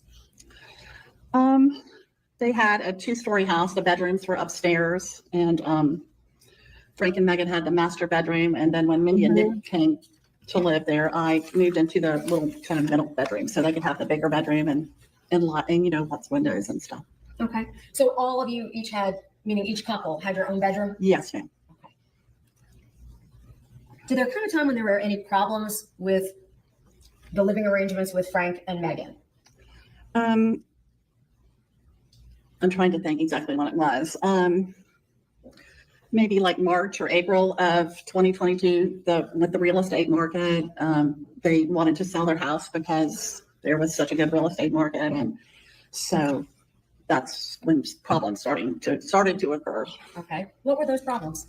Well, they asked Mindy and Nick to please have their security move them somewhere else so they could Incredible. get the house ready to sell, and with a dog, they had Rusty, and so it was hard to put your house on the market with all of that going on. Okay. And at that time, you believed that the security team was supposed to move Nick and Mindy? Yes. Okay. Did they move out? They did, but my son finally, after weeks of going on, he finally went and filed an eviction, So hoping to force the security people to do something. Okay. And the security people, were they providing any, if you know, was any money being paid to Frank and Megan for Mr. Kassotis and Mindy staying at Frank and Megan's house? I don't really know. Okay. But it was your understanding that the security team would have to move them? Yes. Okay. And ultimately, did Mr. Kassotis and your daughter leave the residence? They did. Do you know what the circumstances surrounding that were? Yes. Frank the fourth filed the eviction, and it got down to where they however many hours or days it is. We were down to the last couple of days, and I told Nick that, like, Frank the Fourth is dead serious about this. Y'all need to be gone when they were out of town for a few days because it was Memorial Day. So I said, when they get home, y'all need to be gone. And so I said, I can help. I can pay for a hotel for a few days if that'll help you. So we ended up loading up, and I took them to a hotel in Savannah. Okay. And when you say I took them, were you alone at that time with the two of them and the dog? Yes. Where was your husband, Frank, and your son, Matthew? Matthew played ball in the Northwoods League for a team in Illinois. So Frank had taken him to Illinois to get him settled and stayed a few days. And so he wasn't there. So neither of them were there with you at the time? Correct. Okay. And you said we all loaded up in the car. Whose car? It was actually Matthew's old Altima. Did Mindy or Mr. Kassotis have a vehicle at that point? No, they did not. Okay. And you drove to Savannah with them? Yes. And you said, I believe that was Memorial Day weekend. Is that right? Yes, ma'am. Of 2022? Yes. Okay. And when you got here, did you wind up paying for that hotel or did they? No, I paid for more than a few days, a week, maybe a week or two. And then I finally said, we just can't keep doing this. So, the security team didn't pay for the hotel? No. And when you got to Savannah, you said you paid for about a week or two. Where did you move after that, if you did? I'm not sure I understand the question. You said you stayed in a hotel for about 2 weeks, right? They did. They did. Okay. They did. Yeah. And that was them by themselves? Yes. My apologies. No, So no problem. where were you staying at that point? I was still with Frank and Megan until they sold the house. And I see. So you paid for Mr. Kassotis and your daughter to stay in that hotel, and you then stayed with Frank and Megan? yes, like I had done before. Yes. Okay. Did there come a time when they moved out of the hotel? Yes. Right. Mr. Kassotis said he had arranged a place in Savannah. So, and asked us if we would like to come and stay with them. So this is where it gets weird, right? So it's like, okay, like I remember hearing this when the other day, whenever it happened. And I was like, this is really bizarre, right? Because it's like, okay, so they stayed with the brother or whatever, like Mindy and Nick stayed with the brother or whatever, and the rest of that family for like a really extended period of time. And like now all of a sudden they're like, oh, now we got this big place and now everyone can come stay with us. It's like, what is going on? This is very, I'm like, I remember thinking this is really odd. And then it's like, pretty soon this doesn't seem so odd by comparison of what else happens in this. I had that before. Yes. Okay. Did there come a time when they moved out of the hotel? Yes. Mr. Kassotis said he had arranged a place in Savannah. So, and asked us if we would like to come and stay with them. So we all of us did. Okay. Okay. And when you went to stay with them, where did you go to stay? It was a house on 65th Street in Savannah. Do you know what kind of a property that was? Meaning, did they own it? Did they rent it? Did they? It was rented or Airbnb, something like that. Okay. And at that point, who was paying for the property? Mr. Kassotis. Okay. And was Mindy still not working at this point? Yes. Did Mindy leave the house at all? No. Did Mr. Kassotis leave the house? Yes, he did. How did he when he left the house? Was he on foot? Did he have a car? How did he go? I don't remember exactly when it was. When we had been there a little bit, Nick got a car, but before that, Frank would take them wherever they wanted. My husband Frank would take them if he needed to go to the store or wherever he would take them. And at this point, when Frank was driving them, did you have concerns about their safety? Meaning Frank and Mr. Kassotis, if they went to go do errands or things? Good question. No, not really. Why not? I don't know. I just never really was fearful when they went out. Did you work? I did. I was working. That was a good question, and you could tell she genuinely was thinking about it and doesn't know why. Which it is really interesting, right? So, like this whole story that was being, perpetuated for years, is like the whole thing. Like people are after them, they're afraid for their lives, and it's like, and so because of that, like Mindy never left the house, like Nick barely left, whatever. And then it's like, but yet when her husband and Nick would go and go to the grocery store, what have you, errands, she never, like, and that's why I said it was a really good question, because it seems like your instinct would be like, no, like, I don't, like, what? So, but it's interesting that her answers. Mr. Kassotis, if they went to go do errands or things? No, not really. Why not? I don't know. I just never really was fearful when they went out. Did you work? I did. I was working in a law firm in downtown Savannah. It's like, that is really interesting, right? It's like, it seems like at this point where she's at here, this was a couple days ago, right? She hasn't maybe,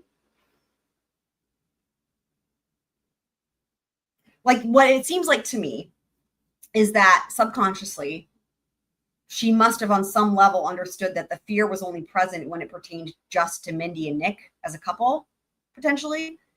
I mean, there's no other really good explanation for it, but I think it's interesting that she really thinks about it.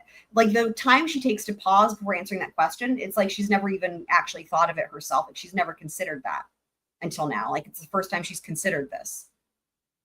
And she still doesn't have, I mean, 3 years later, she still doesn't know. I mean, again, this is just, I feel like you're seeing just the devastation of the gaslighting. It's just on a different level. Did you go to work every day? I did. Did you ever have conversations with Mr. Kassotis about your safety? Mm-hmm. Once or twice. Did he ever express concerns about your safety?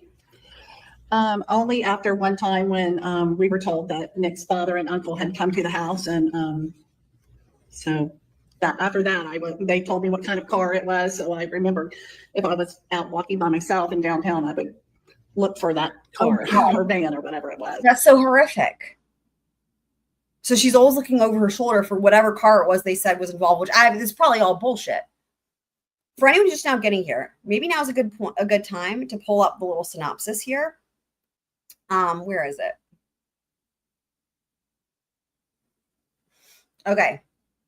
So we're just going to pull up this little synopsis real quick. So Liberty County, Georgia, let me pull my banner down. Liberty County, Georgia. A former naval officer accused of murdering and dismembering his wife is standing trial in Georgia. Nicholas Kassotis, 43, is facing multiple charges, including malice murder, and the November 2022 death of Mindy Kassotis, 40. Hunters found Mindy's dismembered remains on December 2nd in Riceboro. So, and it, I'm just going to keep reading. Authorities said her remains were found in multiple locations within a 3-mile radius, according to a press release, and also according to what we've seen already in the trial. Nicholas, also known as Nicholas Killian James Stark, was arrested in Lancaster, Pennsylvania on May 12, 2023. His arrest came one day after Mindy's remains were positively identified through IgG. And there he is on the left in this picture. He looks very different now because he lost a lot of weight. There's the victim on the right. According to a marriage announcement. Let's just think about this. According to a marriage announcement. So what does this mean? This means this is an announcement that the couple would write. And if you're this couple, potentially, maybe it's an announcement that he mostly wrote, or he wrote when it pertains to him. So it was according to a marriage announcement. Let me open that in a new tab and see if they elaborate.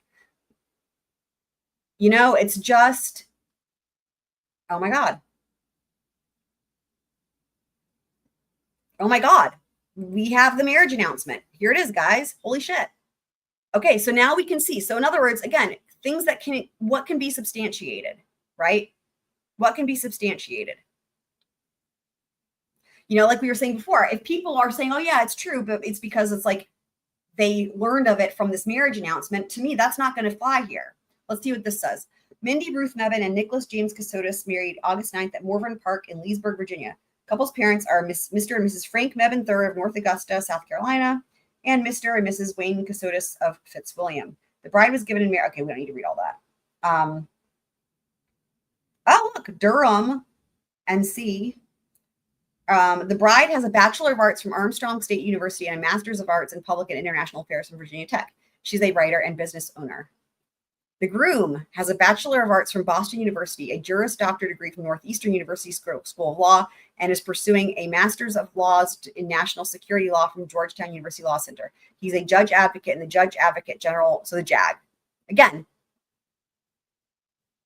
this is the marriage announcement that they wrote that he, like, in other words, no one would ever think that somebody would be making this, like, you know what I mean? It's like, you're just writing this stuff, like, normal stuff. Where did you go to school? What is your job? Like normal everyday person things. So he's just like saying this stuff, but like, that doesn't mean any of it's true. I mean, So he's a jag. I mean, it's just crazy. After honeymoon in Sonoma, California, the newlyweds will live in Alexandria, Virginia. The bride will use the name Mindy Nevin Kassotis. So if this is basically what anyone else has based it on, and by anyone else, I mean whether it's the friends or whether it's what's being reported in the media, if it's just based on, okay, well, we saw it here in this wedding announcement. Nope, not going to work for me. Not with this defendant. According to a marriage announcement, Nicholas was a JAG in the U.S. Navy. Mindy was a writer and a business owner. The couple was living in Savannah when Mindy was killed. In their opening statement, prosecutors alleged the couple was on the run to avoid paying a $1.5 million divorce judgment to the defendant's first wife, and that Nicholas was having an affair with a woman he later married. The defense argued the couple was actually running from an individual referred to as Jim McIntyre, and said the state's case is circumstantial. So again, for anyone who's just now joining us, the defense here does go with a third-party culprit defense. That's all I'm going to say about that for now, because we're going to learn more as we go along. All right. So that's a little overview. Let me just pull up where we were. So, right, we left off with her being always afraid, looking over her shoulder for this specific type of car that she was told got people in it. I believe, you know what's so funny? Of all the things, there's not much I believe about him, but I do believe the third wife that he got married. Like, I believe that marriage happened. So, but thank you for that, Northwest, saying that he or she has seen the marriage license to the third wife. Yep, his dad's sitting behind him in the gallery. Oh, and then is Super Planner Girl here, or is Kane just celebrating her because she's amazing? Yeah, needs some Z's. Yes, unless I saw the actual documents confirming all that, I would not believe it if I was on the jury. Same with obits. Exactly. Anyone can write, no proof. Right. Exactly. Thank you. That's a great example, Northwest. Yep. So literally, we're gonna keep our eyes peeled for, is there anything else besides this? Like, is there any actual proof in terms of anything about having a law degree or JAG or any of that? Right. Again, so far at this juncture, the only thing I actually really do believe is the freaking the marriage to the third wife. I mean, I believe also he was married to Mindy, but that's about it. Yeah, this guy bent time and space to hear about Shannon Burgess. Then said, "Hold my beer." Yeah, with his name. Okay, thank you, Heather. Did he tell you what type of car? He did, but I don't remember what it was. Okay. But other than that, he never expressed concerns for your safety being out, going back and forth to work every day. No. Did you ever meet Mr. Kassotis' employers? No. Did you meet his coworkers? Just his friend Cameron that was in the wedding. Okay. Was that a coworker from what time period in his life? I believe from when he was at the Pentagon. Okay. Did you ever meet any of his coworkers from when he worked for Microsoft? No. Other than on the computer, did you ever meet anybody associated with those positions? No. And I say on the computer, when he was using the computer. Yes.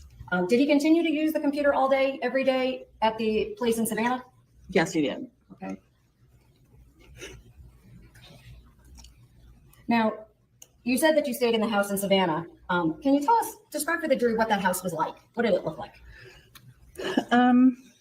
Well, when you came into the living room, and then there was like a small bathroom, then a small dining room, and then the kitchen, and then there was a pretty good sized like a den or a TV room, and then there were 2 bedrooms and a full bath in between the 2 bedrooms, but they were separated by the bath. So. Okay, so there was a bedroom, a bathroom, and then a second bedroom? Yes. Were there doors between the bathroom to the bedrooms, or just in the hallway?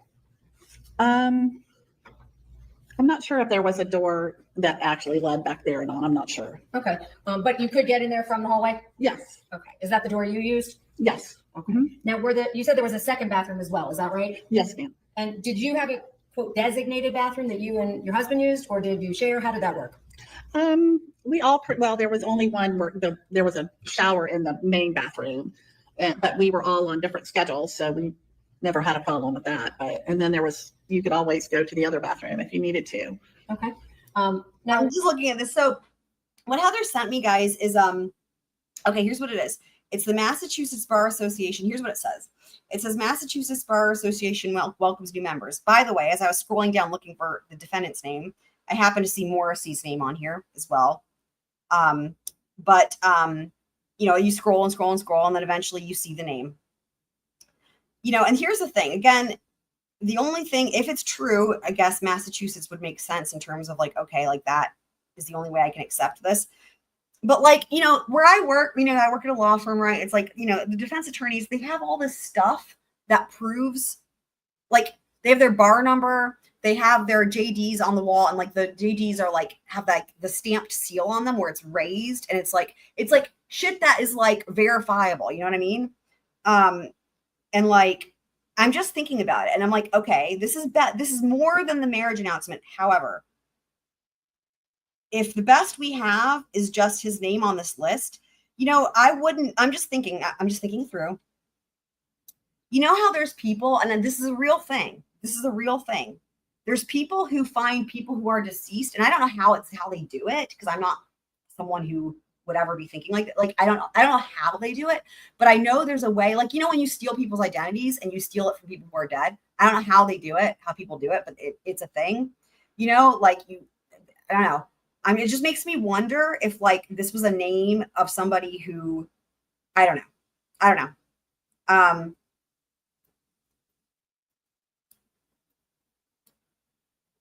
Every single, like, for the most part, every other name on here is associated with a law firm and has a title, most of them. And his name is just by itself. There's nothing. Just literally says Nicholas J. Kassotis. I don't know, man.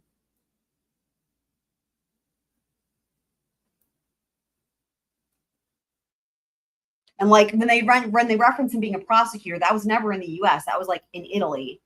And I mean, I think you can see where like my mind goes with that one, right? Because like, oh, everything's completely fucking different. And their whole system and what they would require is completely fucking different. And it would be a lot easier. Anyways, I don't know. Let me see what you guys are saying in the chat.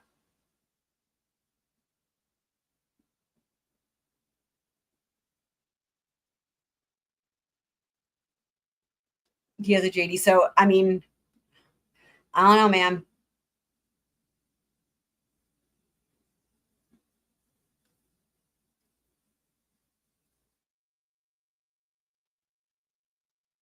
That's a great point. Would he not get married in his JAG uniform? That's a great point.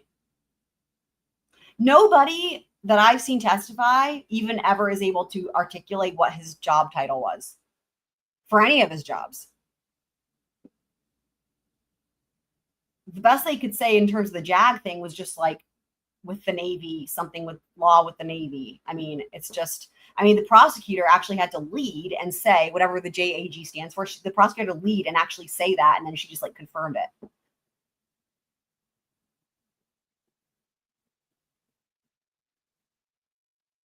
I mean, yeah, that would be for sure.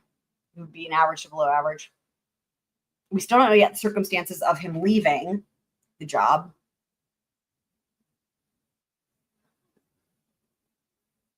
Okay. When you stayed in the house, which of the bedrooms was yours, meaning you and Mr. Frank? As you would come in, we were the one on the left, and theirs was the one on the right. Okay. And where was Rusty at this point? Either in the bedroom or sometimes he would come out to the den and let us pet him and stuff. Was he a shedder? Weird. Yes. Okay. What kind of a dog was Rusty? I don't know what breed, but he was kind of large and but very sweet. Okay. Do you know what color he was? Kind of a reddish brown. Okay. And Rusty stayed at the house with you though while you were in Yes, Savannah? he did. Okay.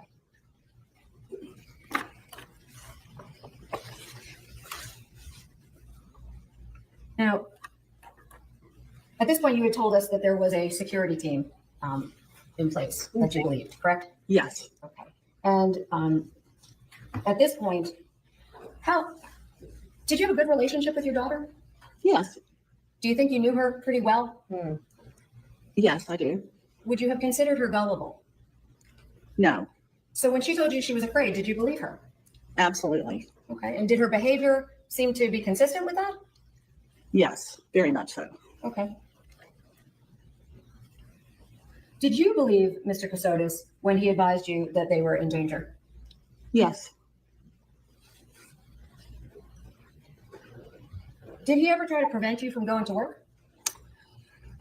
Only one day when he said there was something big happening, and he said he thought I should not go to work. Something And- big happening. So I didn't. I said I had a problem that day and couldn't come to work, and so I didn't. But other than that day, did he ever No. tell you to? I mean, can you imagine this, guys? Somebody's like, there's something big happening. You can't go to work. And you like, what even? Stay at home for your own safety? No.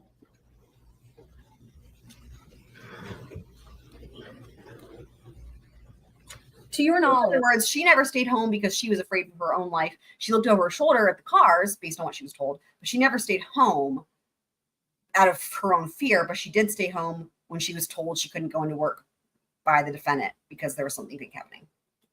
and from your interaction being in the house, did you believe that your daughter was still happily married to Mr. Kassotis? Yes, I did think so. Okay. And at some point you indicated that they advised you, or he advised you that she was pregnant. Yes. Okay. Do you know if having a baby was important to them? Did they ever talk about it with you? I think it was. Yes. Okay. And even in the middle of all the security risk, they still wanted to have a child? Yes. Okay. Did you ever go to the doctor with her? No, I did not. Do you know who her doctor was? No. Do you know what facility she was being seen at? No. Did Mr. Kassotis ever tell you any of that information? Meaning where? About the doctors? Yeah. No. Now I'm going to direct your attention Wow. to November of 2022. Were you still at the Savannah house? Yes. So you had moved in around, you said, I believe Memorial Day, is that right? Well, no, that's when we actually left Frank and Megan's house. It was sometime in June, and we were still there in November. Okay. And when you talk about November, what were your plans for Thanksgiving? Matthew and his baseball friend were going to earn extra money by working at Kenny D's in Hilton Head. They did a bunch, like 250 turkey packages. So they helped fry turkeys and put packages together and take them out to people's cars. So we all went to Hilton Head the Wednesday, the day before Thanksgiving, until Sunday afternoon. When you say we all, who are you referring to specifically? My husband, myself, Matthew, and his friend Bradley. Okay. So Rusty, Mindy, and Mr. Kassotis did not join you? No. Do you know where they were when you left for Thanksgiving on that Wednesday, the day before? At home, as far as I knew. Okay. Do you know at that time when you left for Thanksgiving, how was Mindy feeling? She'd been having some blood pressure problems. So, I just have to wonder. This just gives me the impression it was like it wouldn't surprise me if he'd been poisoning her. Now I have no idea. Again, I have seen very little of this trial. This just wouldn't surprise me if she was being poisoned, and I have no idea if that ever comes up or whatever. That's just my intuition. Another thing I want to say real quick is this. I want to make a distinction from this defendant and Lori Vallow, and here's how. Because with Lori Vallow, right, her alternate reality, if you will, and completely like alternate reality, that was basically, obviously she was had issues, right, before the kids were murdered, right, obviously.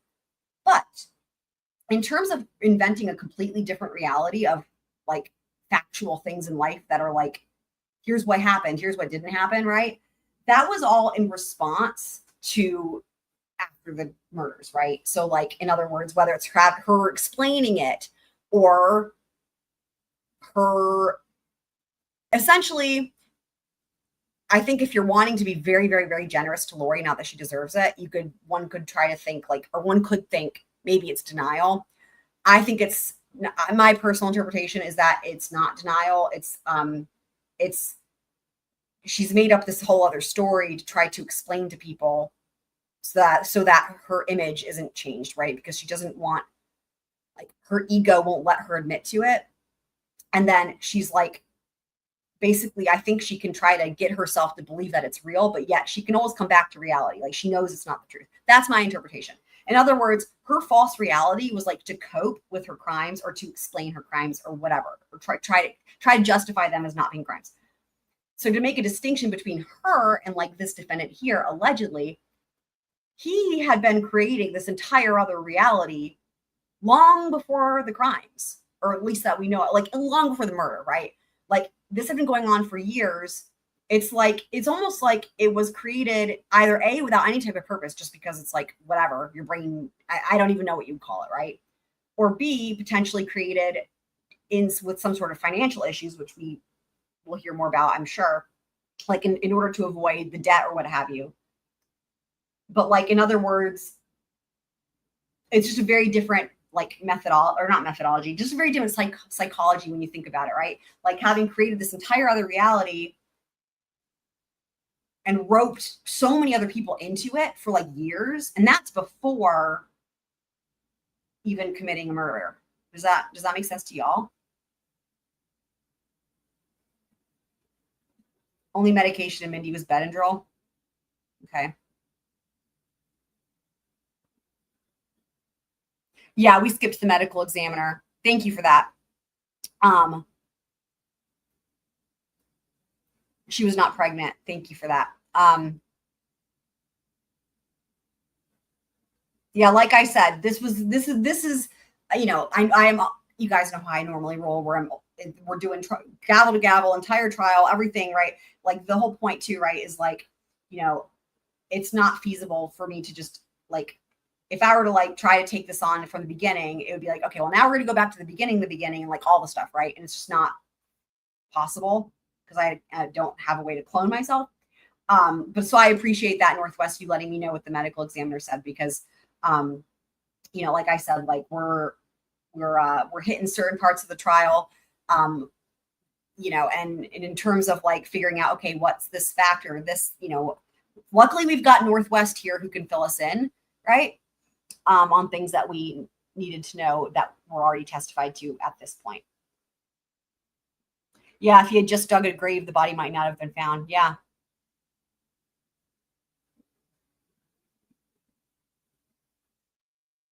Yeah, this sort of long-term lie is also a sign of an inflated ego. 100%. Yeah. I mean, totally makes sense to me as well there. Apparently, I mean, we haven't gotten to that yet. We just heard from opening statements, but he did, his car and phone went there. I do have the FBI cast person. I do have their testimony on the playlist that I made. I think that he testifies after the parents, if I recall, but I do have that if we want to watch any of that. So yeah. Sometimes she would lay down at night so that she could stay up until Nick would come to bed. So, okay. Why did you believe she had blood pressure problems? I believe that's what I was told. Do you remember who told you that? No, I don't. So would it have been one of them, meaning Yes, your daughter, yes. Mr. Kassotis? Okay. Were there any other people that ever told you about her medical conditions No, or her pregnancy? no. Just the two of them? Yes. Okay. Now you said that you left on the Wednesday before Thanksgiving of 2022. Would it be fair to say that that was November 23rd? If you know. That would have been pretty close to the date. Okay. So it was the last Wednesday. There was definitely the day before Thanksgiving, Okay. whatever, you know, it falls 3 or 4 days apart sometimes. But Okay. Why did you come back on Sunday? we had booked a condo so we could all, enjoy it for a few days and enjoy being away. And it helped Matthew and Bradley have a place to stay after they worked hard all day. Did you have to go back to work on that Monday? Yes, I did. And did you return to work that Monday? Yes. Okay. When you came back to Savannah, you said you went back to work, so let me not assume. Did you come back to Savannah after? On the Sunday after Thanksgiving. Okay. And who came back to the house in Savannah? Just Frank, my husband, and myself. Okay. And when you left for Thanksgiving, was Mindy alive? As far as I know, yes. Okay. As far as I know. You see stuff like this, it's like, wow, like it blows my mind to hear an answer like that. Like the whole family was together at Thanksgiving. I mean, it's like either Mindy wasn't there for Thanksgiving, and we're about to find out, I'm sure, in just a second. And so she's like, that's why she's saying as far as I know. Or it's just like her brain has been so fucked that like she feels like she can't actually say anything is real or not real because she can't discern it. Frank, my husband, and myself. Okay. And when you left for Thanksgiving, was Mindy alive? As far as I know, yes. Okay. Do you recall when you last saw her before you left for Thanksgiving? Not precisely. Okay. Was it that day?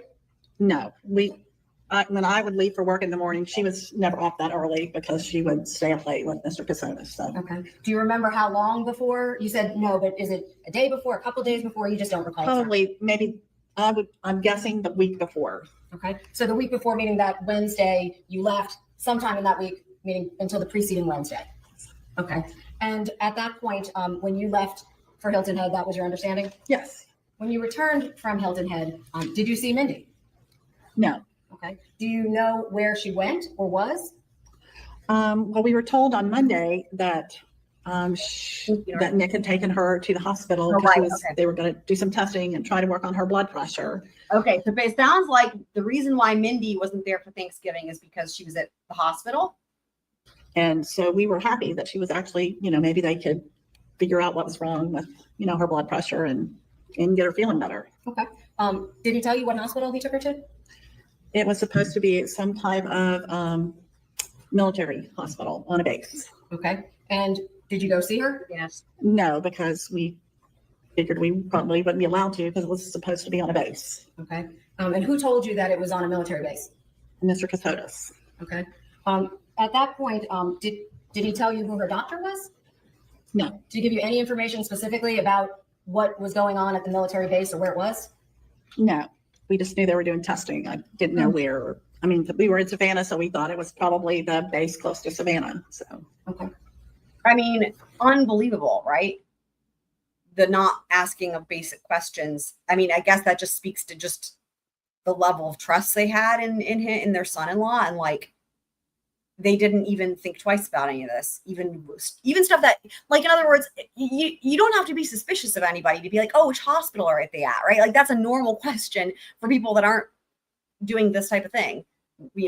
Take away the murdering, take away the gaslighting, just to look at any normal situation. Like, oh, what hospital are they in? Oh, like, what did the doctor say? Like normal things. But yeah.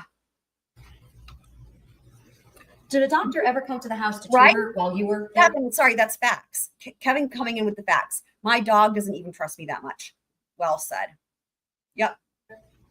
Also well said, kid. I believe that Nick told us that a doctor came, but I never saw anyone. Unbelievable. Now you said Sunday. Like thinking about just at this juncture from what we've heard so far, people that they've been told exist that they've never seen. We've got at least one doctor. We've got Jim McIntyre, and we've got an entire security detail. At that, for starters, right? That are like important. Like, and we were just getting started. We haven't even heard anything about Jim yet. Pretty much, we will.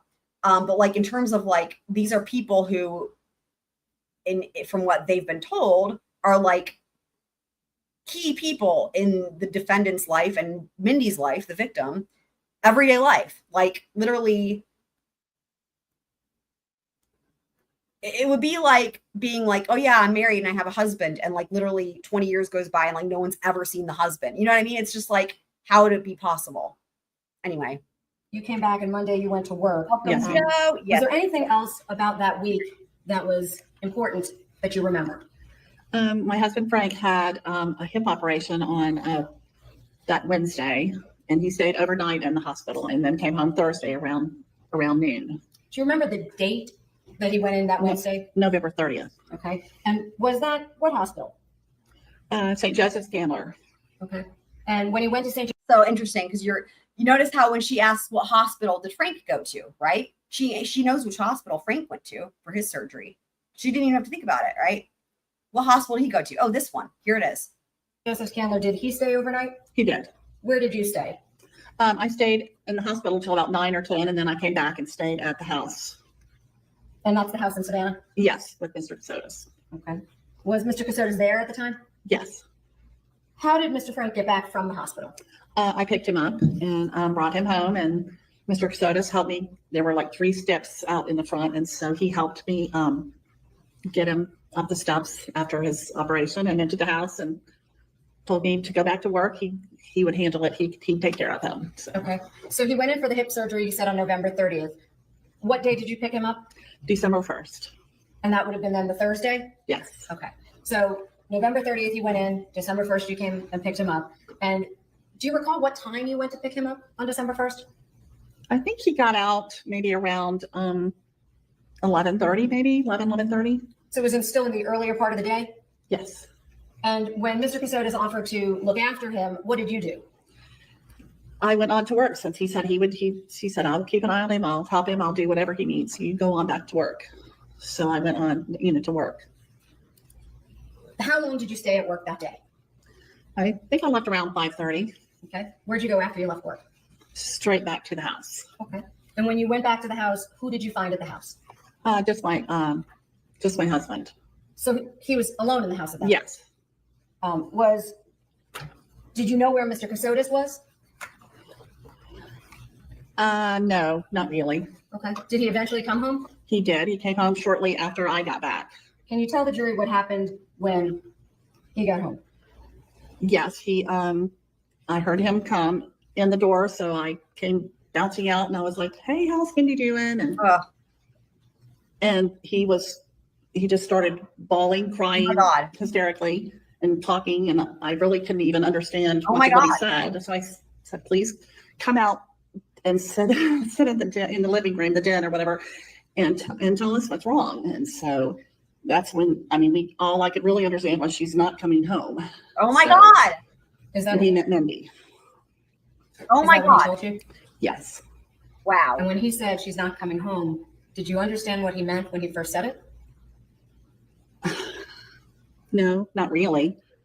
Of I course mean, not. the way he was crying, I figured it was not good. Okay. So, Did he eventually tell you she died? yes. And he did not know he didn't know exactly what had happened. He Oh said my he'd God. been texting her all morning and she didn't answer. So he thought she was sleeping. Oh my God. At that point, when he told you that she had died, did you have an opportunity? Excuse me just a minute. Oh. That's the heart.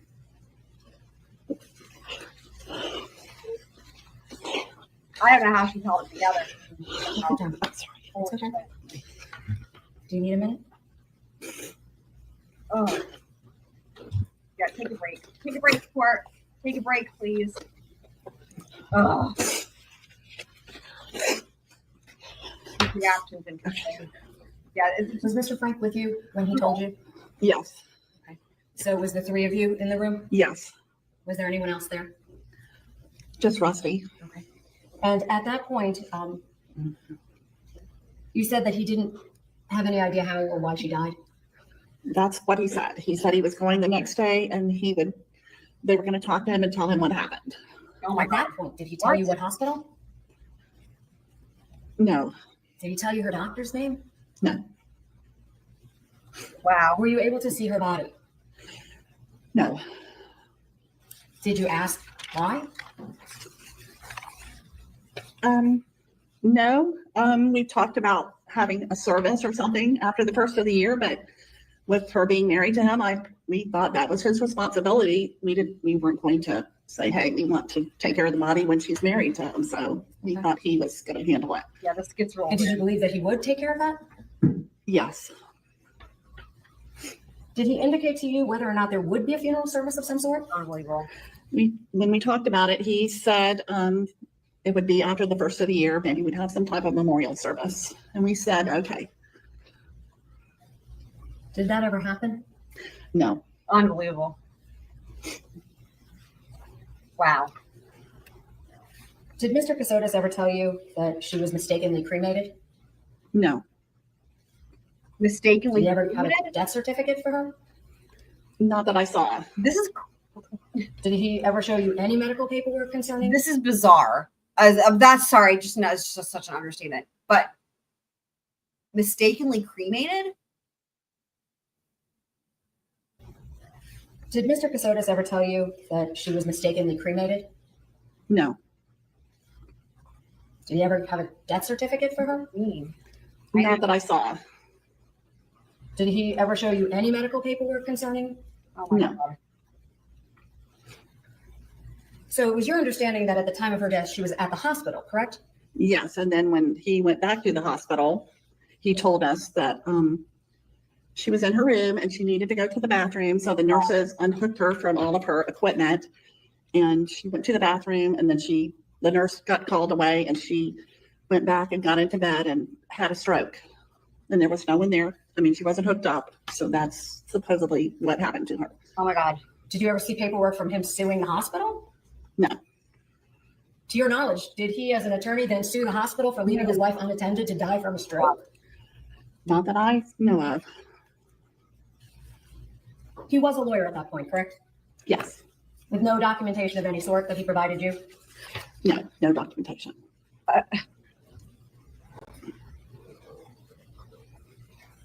Did you believe him at the time? Yes, I did. How does that make you?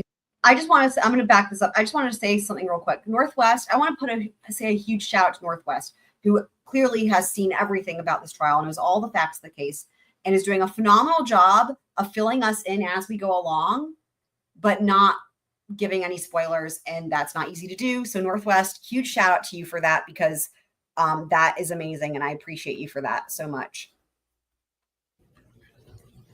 Yeah. My experience, that's what this is. I mean, and I don't. Did you believe him at the time? Yeah. Yes, I did. How does that make you feel in hindsight? Oh my God. Stupid, naive, Oh God. trusting. Did you trust him? Yes, we did. Can you tell the jury what happened in the days after Mr. Kassotis told you that Mindy died? On Monday, following when we were told she died the Thursday before, he told us that arrangements had been made for us, that they had rented us a condo at Hilton Head, and that he was going to, we were going to start. Sorry. We all started packing, except Frank didn't really do anything because he had had that hip operation. So Mr. Kassotis and I packed everything up in the house, and then on that Tuesday, we went to Hilton Head, and he went along with us in his car with Rusty. So on the Thursday, you get notified that your daughter has passed. Yes. And on the Monday, he tells you pack up, we're moving. Yes. Oh my God. And was it your understanding he was staying with you and Frank still? No, he was going to go his own way. What the fuck And is who's going to pay happening? for your new place? Security, Mr. Kassotis, I'm not sure. Oh my God. That really wasn't You didn't ask? clear. So But he advised you that someone would pay for it and you didn't have to. yes. Oh my God. Okay. What has happened? Well, let me back up for just one moment. How many cars left Savannah? 2. Which two vehicles? Our car and Mr. Kassotis' car. Which car were you in? I was driving our car. And that would be Matthew's old car? No, that was our car. You had another car. Yeah. Okay. So you were in the car driving to Hilton Head with whom? My husband. Okay. Where was Mr. Kassotis? He had his own car, and we went together, caravans or whatever. Okay. But you never got in his car. Only after we had finished packing to say goodbye to Rusty. Okay. Where was that, in Savannah or somewhere else? Hilton Head. Okay. So when you got to Hilton Head, where was, I just have to say, I love that they said goodbye to Rusty. Also,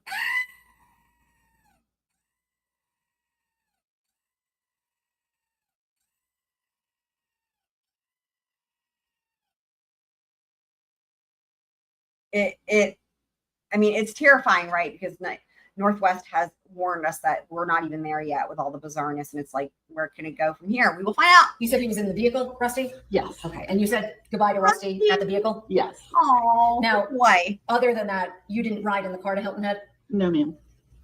How far was the drive approximately from Savannah to Hilton Head? Do you recall? Probably close to an hour. Okay. And when you got to Hilton Head, can you describe what kind of a community or housing arrangements had been made for you and your husband? Yes, we were staying at Hilton Head Beach and Tennis Club, which has gated security, and you have to have a pass to get in and out. You run into Mark Tinsley and Alec Murdoch and like, hey, Bo, what's that you've been saying about what I've been doing? That was a Hilton Head. Anyway. I mean, to get in. Okay. And you said there was a pass. Was it like a gate? Yes. Okay. Was there an attendant or was it just a physical gate? No, there's an attendant. Okay. And Did Mr. Kassotis come with you to that location? Yes, he did. When you got to that location, did you have an opportunity to say goodbye to him, or did he Yes, stay? he helped us bring stuff, some stuff into the house, and then we all said goodbye. When he left Hilton Head, did you expect to see him again? Yes, we did. Did you ever? No. Oh my God. Oh my God. Oh my God. What? Did you find out what happened to Mr. Kassotis after you were left at that location in Hilton Head, you and Mr. Frank? In February, we were notified by his security team that he had been in a car accident Lord have mercy. and wasn't in very good shape. And we asked if we would be allowed to come and see him. And Were you allowed to? no. So first of all, I mean, wow. But also, they asked if they could come see him, and it seems like they didn't even ask if, when Mindy was in the hospital. It seems like they didn't ask if they could go see her. I mean, interesting, right? The juxtaposition. Oh my God, though. Why am I getting like roadside shooting deja vu from Murdoch here with this? The security team that he had been in a car accident Northwest. and wasn't in very good shape. And we asked if we would be allowed to come and see him. And Were you allowed to? no. Ultimately, was that communication over the phone, in person? That was an email communication. She Email. got an email notification from the security team that he had Oh been my in God. a terrible car accident. Yes. Was there any follow-up communication from the security team concerning his condition? Yes, I believe it was several weeks later we were told that unfortunately he had died. Was that also by email? Yes, it was. Wait. Hold on, y'all. I'm backing that up. I mean, I don't even know. I guess if you're him, where do you go from here? How do you outdo yourself? This is the only thing that makes sense. I guess I should have seen this coming. Oh my God. Email notification from the security team that he had been in a terrible car accident. Yes. Bye. Was there any follow-up communication from the security team concerning his condition? Yes, I believe it was several weeks Oh later we my were told that God. unfortunately he had died. Sorry, I was Was that talking over. This is what is going on? What's going on? Let's hear this one more time. I'm not going to talk. That was an email communication. So you got an email notification from the security team that he had been in a terrible car accident. Yes. Was there any follow-up communication from the security team concerning his condition? Yes, I believe it was several weeks later we were told that unfortunately he had died. Was that also by email? Yes, it was. So the security team, did you know what? By email, nonetheless. By email. Agency or like what that was related to? Are you talking about like who the email came from? No, I mean Or who the security team was specifically. Did he ever tell you? Was that a government agency, a private agency? no, we weren't told specifically. Okay. And when you received those emails, did they come to your email? Yes, Did you preserve them and save them? I did. And at that point, did you believe that Mr. Kassotis had passed away and died? I absolutely did. Oh my God. Did you have communications with any of their friends and family concerning his death? Or was it? Sorry. Well, One second. Let me rephrase that. yes, Did you speak to anybody that you knew about his passing? we called Cameron and her husband and told them, or his friend Cameron, that they were both in their wedding. Okay. And you told Cameron that Mr. Kassotis had died in the car accident? Yes. Okay. Did you also convey that to Miss Wynn, Angela Wynn? I believe so. And during the course of that, did you believe he was dead at that point? Yes. So we were already grieving for Mindy, and then we were grieving for him. So. Oh my God. Did law enforcement ever come to talk to you about this case? Yes. It was in early May, I believe it was. And it was sometime after lunch, and I was going to walk over to Starbucks to get a coffee, and my friend Toby called me and asked me where I was and said, "Get back here. The GBI is here to see you." So I walked straight back to the office, and Mr. Sands and his partner came in the conference room, and we started talking about Mindy. Did you believe that Agent Sands was actually a member of the GBI? Yes, Then I did. Somebody had actually called us and I don't know if it was Agent Sands, but I checked, like Googled it and stuff. I wanted to make sure that it wasn't a scam or something. Were you concerned considering all of the information that you had heard over the last couple of years? Yes. Did you doubt that he might be with the GBI? Not when you came to see me, but I did on the call, so. Okay, so you got a call first and then they came to see you? Yes. Okay. Did you reach out to anybody when you first got the call to verify who Agent Sands was? When I mean by email, did you communicate with anybody concerning Agent Sands? Not that I remember. Okay. I'm going to show you some exhibits, if I may, Your Honor. Counsel, I'm referring to 1.87, 1.88, 1.89. Do you recall those emails? I do.